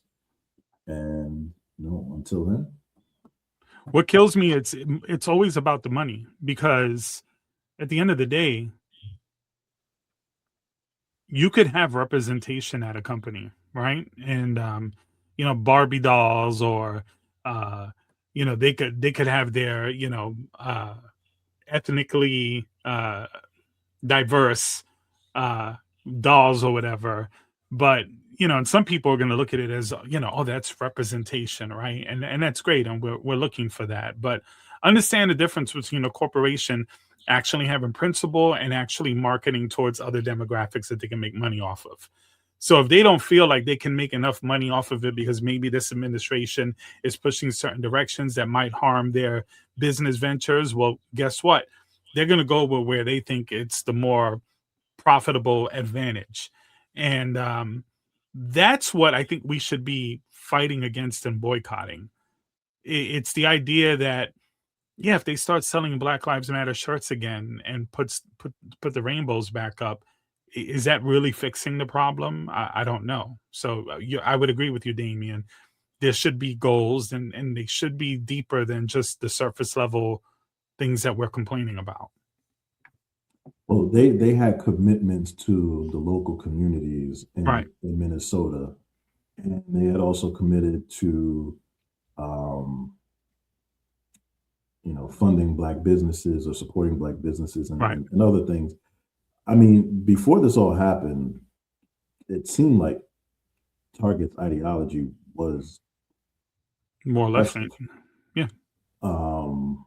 But then they, felt the pressure from Trump. So I guess they figured they would lose more going against him than they would going against us. Right. Don't know if that's right or wrong, but they're finding out. Yeah. But, I mean, who knows? I don't know. Who knows? I don't know. Bueno. Agnes like Agnes is going right to Target after this. She's like, Walmart, Target. Nah, I'm gonna go to Target. Much nicer place to shop. Yeah. Sorry, Walmart. Inside the Manosphere. All right. Let me get through this one. Oh boy. Guys. That was a little shot at you guys. All right. So I saw a documentary the other day. What's this documentary called, Jew? It's called Inside the Manosphere. Oh. Mm-hmm. Yeah, just like, yeah. So a couple of days ago, I brought it out here to my co-hosts here, and I asked if they should watch it, and neither one of them did. Agnes doesn't even know what the fuck I'm talking about. So I have to explain this a little bit. It's less about the documentary, so it's not really important that they didn't watch it. But what is important is the stuff that's in there. So, essentially, it exposes the documentary how online male-focused communities, often disguised as like self-improvement for young men, those kind of spaces, how they actually spiral out of control into like toxic echo chambers that really are centered around misogyny, sexism, violence, racism, anti-Semitism. It really is, toxic masculinity. It really is pretty bad. Clout chasing, all about social media influence. They dive into conspiracy theories, harmful ones. And yeah, it's gotten really bad. So the impact on this is, you have a lot of young men, especially like you see this like with incel communities and stuff, how they look at relationships and how they look at women and how they look at sex, and all of it is very dehumanizing. How they look at making money, and they're about being a man and having a profit and not being a pussy and putting a woman in her place. And one of the hosts that he followed in his documentary, the guy, I'm not going to say his name or whatever. I don't even remember his name, but I've seen him before. But he essentially has like these Instagram women around him. And he's literally, calling them sluts and slutty or whatever. But they are still sticking with the podcast and talking to him. Why? Because he's a clout chaser, because of their following, their clout chaser because of his. And they just sit there and take being called disgusting whores. That one woman that had that like huge gangbang, I don't know if you remember, like it was like big news. Like she slept with like 100-something women. One of the guys right to her face was calling her disgusting, and it's a whole, I think I know who you're talking about. Yeah. it's He a has a brother. whole sick community. A lot of this started with like people like with Andrew Tate. Now you see like stuff That's like, who. That's who I thought you were talking about. Andrew yeah, Tate. it wasn't specifically focused on him. It was other guys. One guy who has access to Donald Trump and the administration, and they make money off of this, like millions of dollars off of this stuff. To be honest, like with the amount of influence that they have, even like a podcast like ours or like some of like the bigger ones will never reach the heights that some of these reach, because those communities are so toxic and growing. And a lot of us aren't aware of this. I had a coworker who, nice lady, she's a white woman, really nice. We clicked so well together. I didn't really work directly with her, but we had a business summit trip in New Mexico that we went to, and some of the activities we had to do, we did together, and I really connected with her. She's a liberal, progressive. One day in the meeting, she's rocking a Public Enemy sweater. Like, I'm just like, oh shit, you like Public Enemy? And we're talking about all this stuff. And she was telling me that her son is influenced by these people and that he's gone extreme, and she doesn't know what to do about it. So I think a lot of people are falling into this, especially with young men. Young men are a real problem with this. So yeah, what do you guys? What's your take? Have you stumbled upon any of these people? On social media? Have you given it any thought?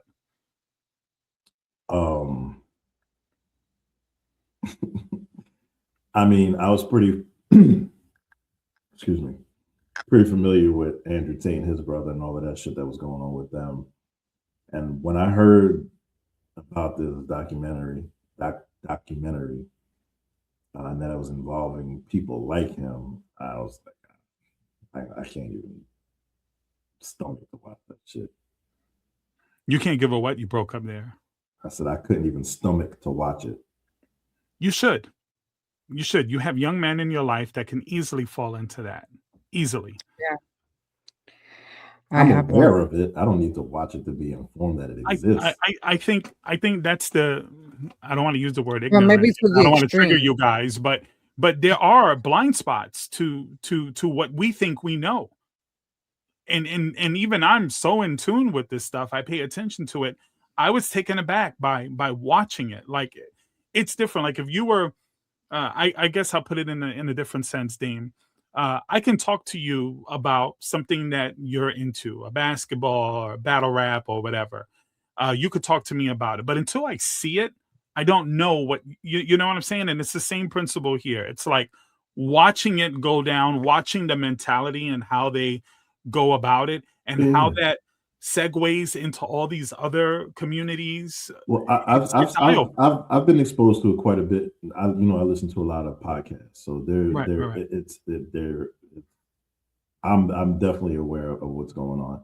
It in that whole era when I already forgot his name. I just said it. Tate and his brother, when they were arrested, when they were in jail in Poland and all of that. Back then, I was heavy into that shit and everything that was going on. And there's another podcast with three guys. It's just disgusting. The doc isn't promoting them. Just to No, I know. Yeah. But it was I'm aware that this shit's going on. Yeah, well, it's a high recommend for me, and I think if you guys, anybody out there wants to understand what that community, what power they hold, and not just in politics, but just socially. If you have a son that, it's hard to date nowadays. It's not like when we were growing up. Like, I mean, most of this stuff is happening online. And there's a huge community of young men who can't seem to connect with women, and they objectify them by. I might have to see this. I might have to. You should watch it, because you'd be surprised how influential it is. Wow. And it's by that Louis Theroux. I think I'm butchering his last name. But he's done quite a bit of. That's the name of it. What is Manosphere? Inside the Manosphere. Yeah, Louis Theroux Presents. Yeah, so I've seen a few of his docs in the past, but really eye opening. Even if you're familiar with it, it's really eye opening. Check it out. This wasn't really about to promote the documentary, but it's a little bit hard for me to really explain it without you watching it. These are the people who are controlling a lot of things in government and corporations, and I think most Americans wake up thinking, most of us, that our rights are just inherent. They're not. It's something you have to fight for constantly. That's why you can't ignore politics. You can't just act like you're gonna wake up and all you got to do is hustle and shit is gonna be fine. Like that's not what this is. We've been led to that because that's what they tell us. But the truth of the matter is, we all have to fight for this shit every single day. This is not given to us. It's earned. It's a fact. Oh man. You guys familiar with Jack Harlow, his music? I'm familiar with him, not a fan. Not a fan of his music. I'm not a fan either, but he got a couple of slaps. He got a couple of joints out there. But man, he kind of stepped in it. I kind of feel bad for the guy. So he got a new album that just came out, and the name of the album is Monica. It's what? Monica. Okay. Without any explanation of what that means, or is it, a love or whatever. So first of all, I'll just say for those who don't know, he's a white rapper. And he's decent. He can rap. He makes good music. It's been a few years since he put out an album. And he comes out now and puts out what sounds like an attempt to make R&B album. I think it's actually classified as R&B. I'm gonna have to listen to this. What got him into some deep shit was an interview that he did. I'll just play a clip. John's saying you didn't retreat into a whiter genre. In fact, you arguably went deeper into black music. Deeper into blackness. Yeah. So was that conscious? Was that a little twist on the typical move that white rappers make, which is to retreat back into traditionally white sounds? It certainly made what I already wanted to do even more appealing. Mm-hmm. Absolutely. Because you like pushing that boundary, that line? I think I love black music. I love. So the fucking line of questioning is even absurd. But go ahead first, Dean. This is your yeah. What they were talking about beforehand was how that it's easier for white rappers that come out as rappers because they get a pass. They can come out initially as a white rapper and then retreat into some other genre. And then, there's a long list of white rappers who do this. They'll come out as a rapper and then they'll go, make country music or pop or whatever, shit more along their line. So what he was saying was, you didn't do that. You stepped into it, and he's made the dumbass comment saying he got blacker. And people tore his ass up. And then internet's doing what internets do, started pushing around this clip about a comedian.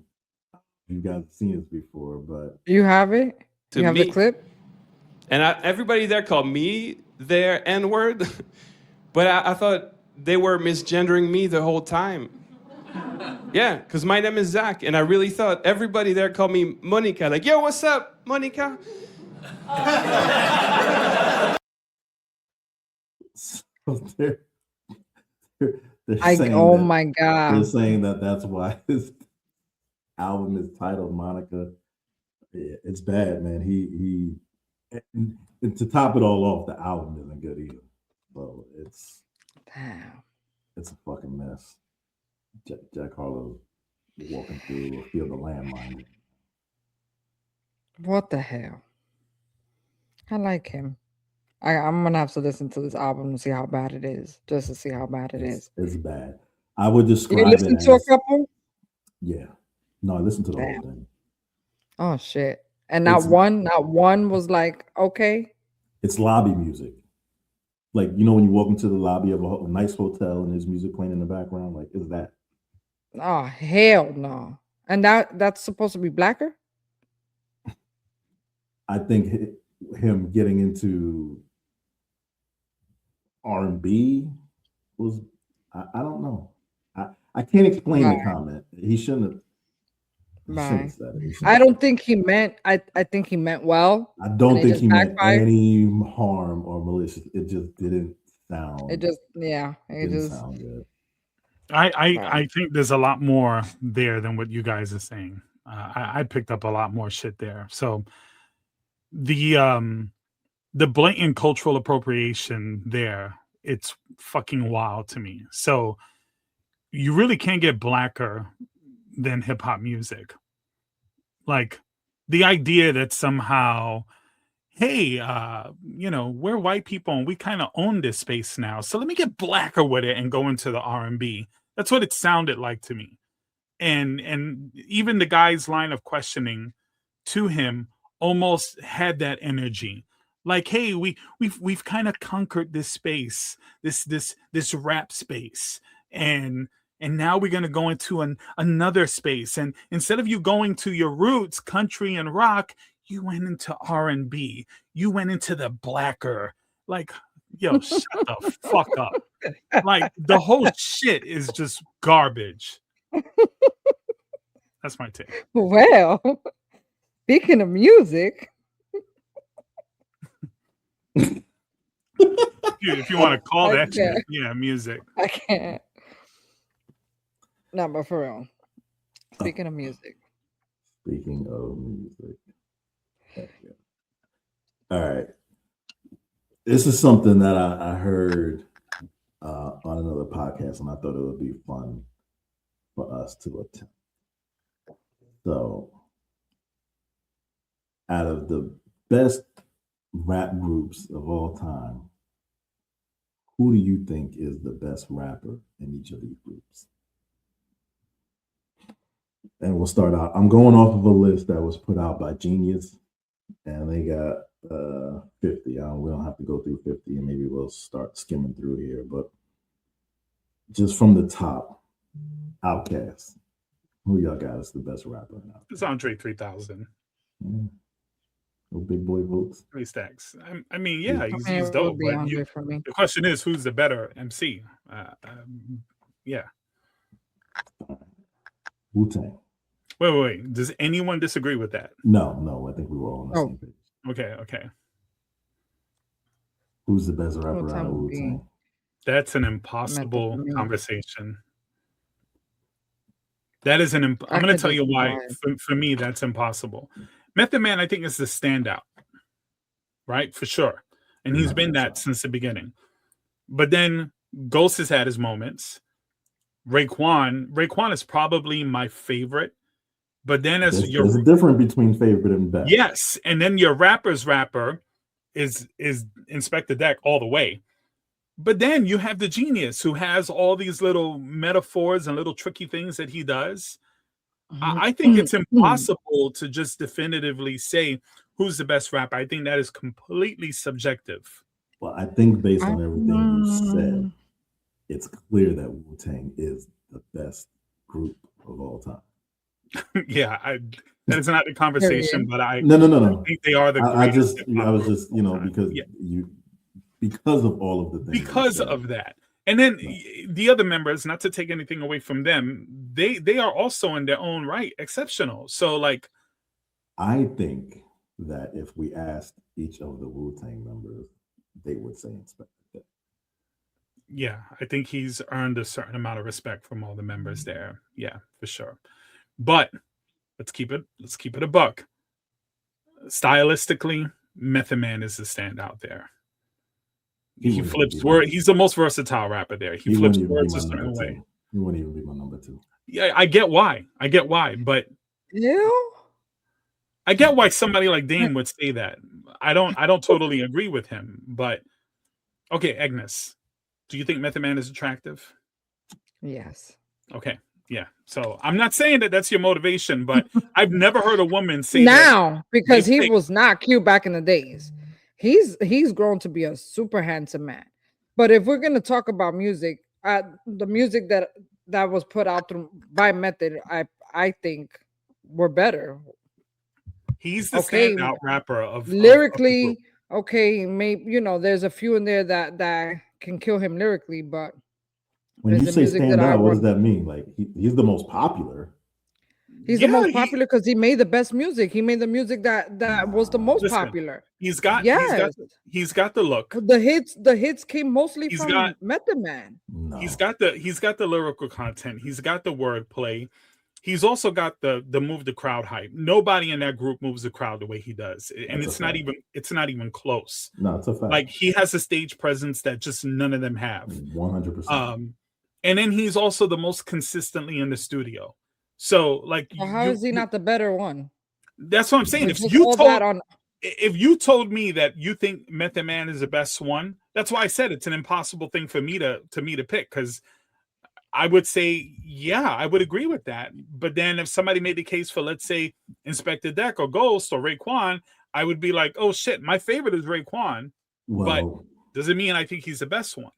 Method Man is on the record for saying that Inspector Deck is the greatest rapper of all time. His top 5 rappers of all time are Inspector Deck, Inspector Deck. Inspector Deck. Inspector Deck. Inspector Deck. So I saw that. So yeah, Inspector I mean, Deck I will say this: Okay. nobody sparks a verse better than Inspector Deck. That's another thing. That's I think that's evidence in itself. Is who starts off the most songs when they're all together? Who kicks it off the most? It's him. I mean, I bomb atomically. That's all you got to say, and everybody knows what that is. So yeah, That might be one of the greatest song openers ever. It's on the list. All right, NWA. I think it's pretty easy. yeah. I think the obvious answer is Ice Cube, but I'm gonna go with MC Ren. I would have thought you were gonna say DLC. DLC, I don't consider him NWA. If we're talking about the core members, it's Dr. Dre, MC Ren, Yella, Ice Cube, and Eazy-E. That's NWA. Oh, no DLC. He was by the second album he was there. He's part of he's part of the crew, but he's not like an official NWA member.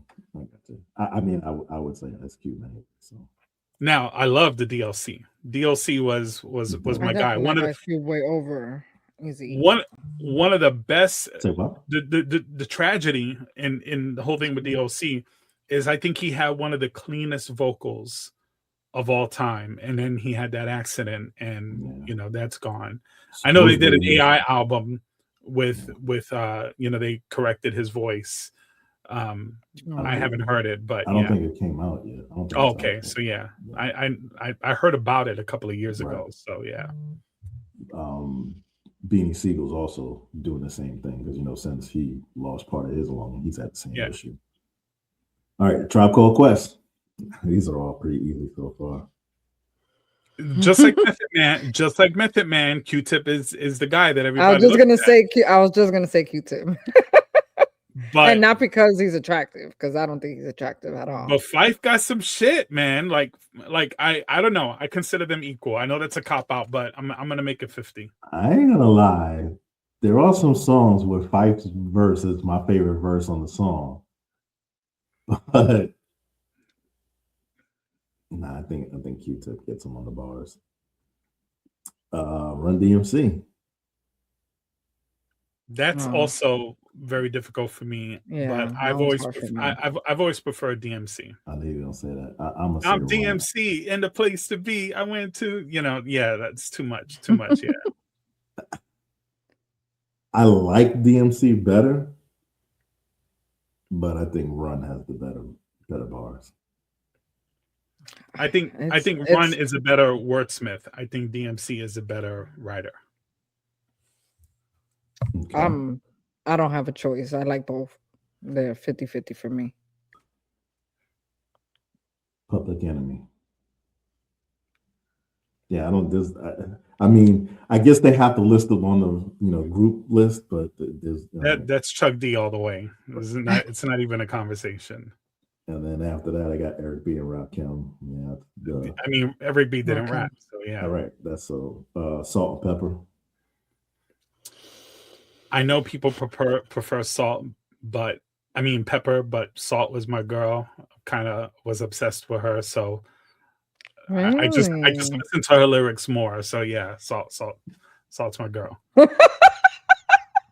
Okay, period. All right. De La Soul.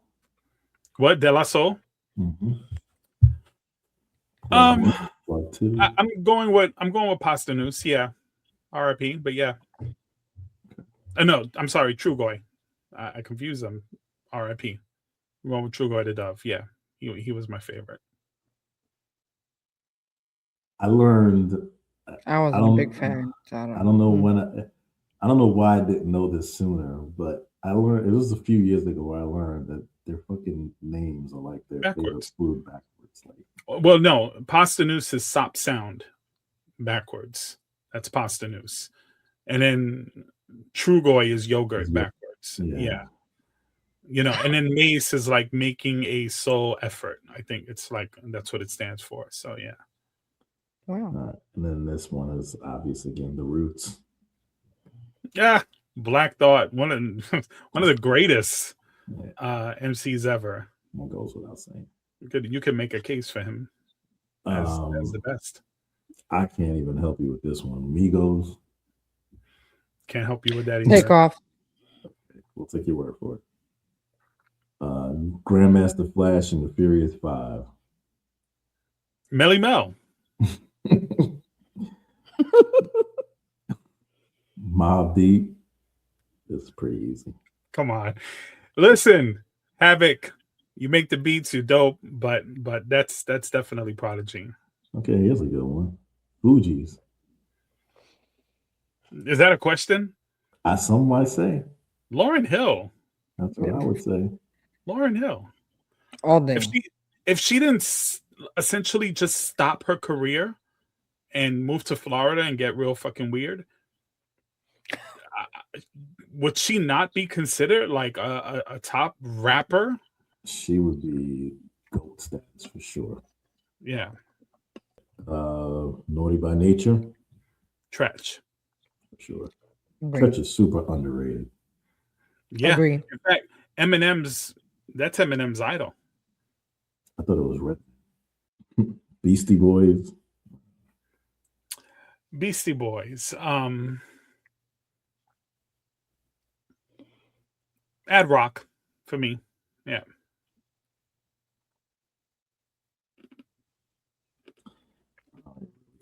You don't got Bone Thugs in there? I'm sure it's on here somewhere. It's the ruckish bone. No, actually, they're coming up soon. All right. 3-6 Mafia. Don't have an opinion on that. Really only one rapper. Cypress Hill. My dude, I forgot his name. My dude, the fro. With the fro. My dude with the hair. They both got hair. The skinny tall one. I don't know their names, but he was my favorite. And when that raps like this.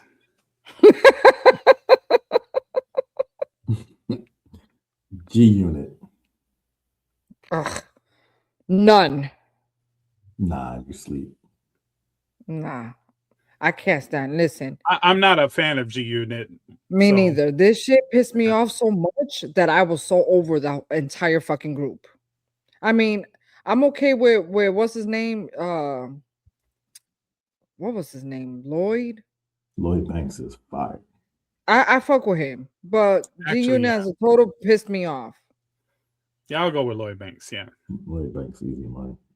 And just to be clear, for the Cypress Hill, I would go with Be Real. So that's who you're talking about. Yeah. Thank you. UGK.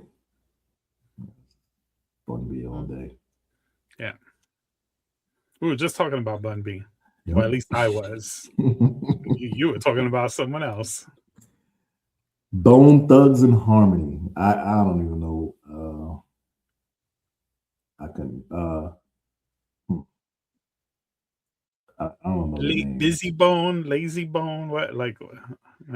Yeah, I like think the dark skinned one that had two like ponytails from the side. Who was that? Mine was the Puerto Rican looking one. I forget. I think that's Busy Bone. Yeah, I mean, you know, I've grown to respect them over time, but when they first came out, I was not a fan. Same. But now, like looking back on it, when I hear their stuff, I'm like, you know, they were kind of innovative, and I think they deserve a lot of credit. I didn't like. Don't get crazy on me, Dame. I'm just saying they innovative. They were kind of innovative, yeah. In what way? Just the harmonizing and the flow. Nobody did it quite the way they did it. Like, okay, when you say harmonizing, yeah. They was dope to me. Yeah, I never. I miss my Uncle Charles, y'all. The Locks. No opinion on the Locks. What?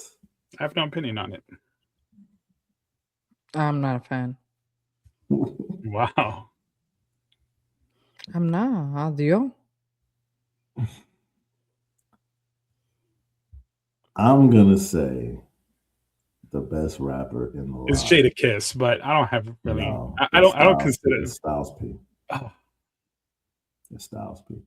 Now, my favorite is Chic. I love every mixtape Chic puts out. I gotta have it. I love listening to Chic, but I think Styles P is the best. I don't have much of an opinion on it. I'm not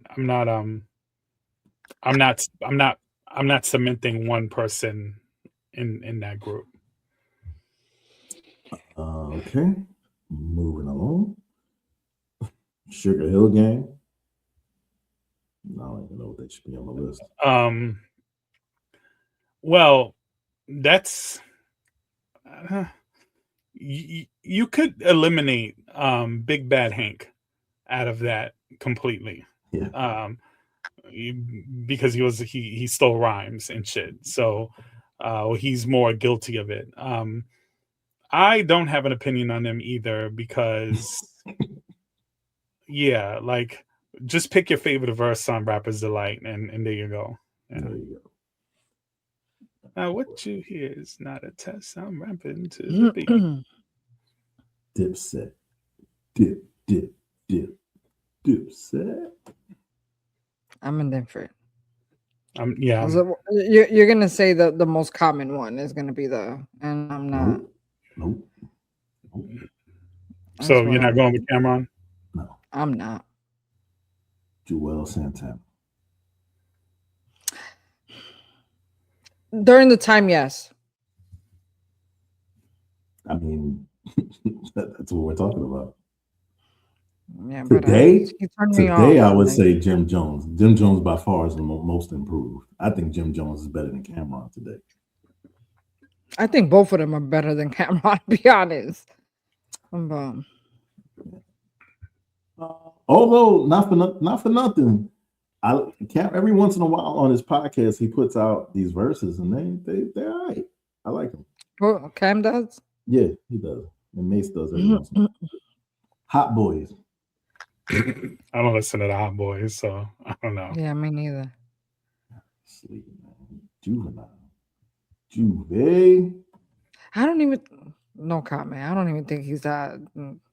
Juvenile. So I think Juvenile has one song that I really fuck with, and that's it. After that, I don't really like his flow. Doesn't make a lot of sense. He seems like he's rapping, and I don't know. I'm not a fan. So Lil Wayne was part of that, right? Young Lil Wayne. a young Lil Wayne. So I would imagine that most of the Lil Wayne fans right now want to kill you for saying juvenile. No. Because Hot Boys is a specific time. They weren't like leaders of the new school. Like the group, original group was short-lived compared to the solo career. Right. Right. So during the era of Hot Boys, Wayne was like 16, maybe younger, 14, 15, 16, somewhere around there. He wasn't the best in the group. Okay. So you're talking about in the group at the time. In the group at that time. Okay. Yeah. All right. Where did we go? EPMD. I love Parrish, but it's Eric Sermon. Yeah, I would say so. By the way, I'll be rocking my EPMD shirt. One of these episodes coming. Okay. Gotta represent. We'll keep an eye out for it. I will make sure I remind you. I'm gonna start skipping through just to find some interesting ones. Clips. I would say overall Pusha T, but on this last album they just put out, I think Malice spanked it there. Goody Mob, that's a good one. Come on. Is that really like a question? Yeah, I would say so. Who do you got in Goody Mob? CeeLo? No, I don't like CeeLo. I know he's a more popular one, but that's the one that everybody's gonna pick. I would say Big Gip. I don't know. I like Cujo. I do like Cujo. I like it a little more. I like his vocals. But best, I don't know. They're kind of like this.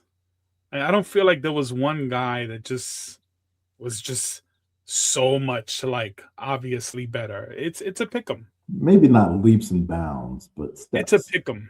Yeah. Brand Nubian. Yo, rest in peace to my boy Roger. You're throwing me off. I don't know. Who is this? You said Brand Nubian. Brand Nubian. No, I don't know. I don't even know who they are. This is early 90s. So okay. So rest in peace to my boy Roger. I miss you, love you, man. But him and I used to talk about this shit all the time. So the debate was after Grand Poobah left. So, between Sadat and Lord Jamar. And Sadat X is definitely better than Lord Jamar, but I liked Lord Jamar's style more than Sadat X. Sadat X's voice was hard to listen to. His voice just, yeah. But for the record, but if we're talking, it's Grand Poobah, and it's not even close. Yeah. And that's why, like, sorry I left you. That's the whole, yeah. So it's Grand Poobah. Okay, we got some good ones coming here. Barside. I don't really know any of their names. Let me tell you, the She Keeps on Passing Me By video is something that classic.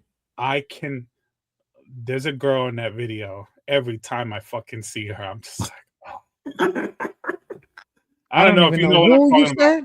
She's a girl that dips down and she kind of opens her legs and she does this little move. And when I was young, that shit was on pause constantly. Like I watch a video and I'd be like, damn. And then no, man, I wasn't jerking off to it. What was you pausing it for? What were you pausing it for? Just so it was like a flash in the video, so I had to pause it just to get the look, Oh, man. And then I jerk off to it later. No, I'm kidding. But but no puedo. I don't know if I have I don't know if I have. I don't really know the members too well either. I never.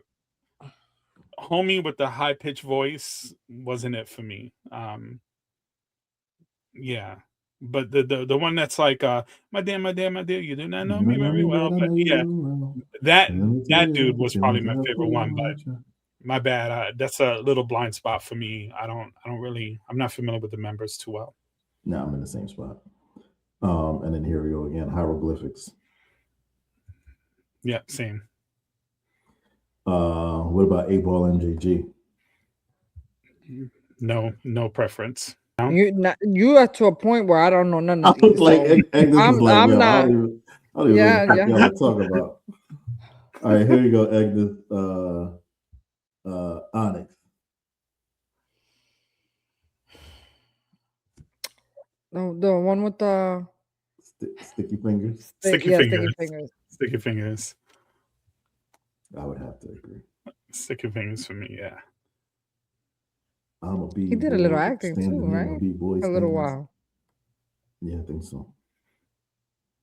Let's see here. Here goes a good one. Kid and Play. I prefer Kid. Me too. Lost Boys is not in there.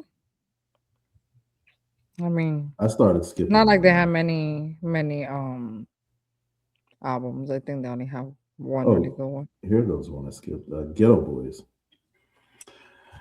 Bushwick Bill is great, but I would have to go with Willie D.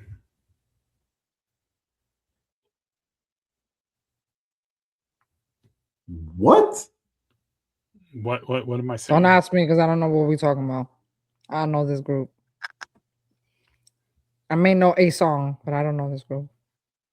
Dame, talk to me. Like what I don't even know what to say.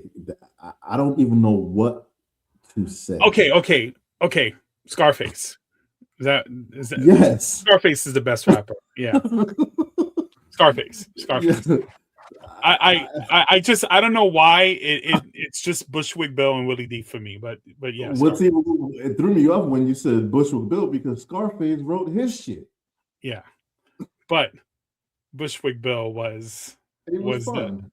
The better entertainer. He was.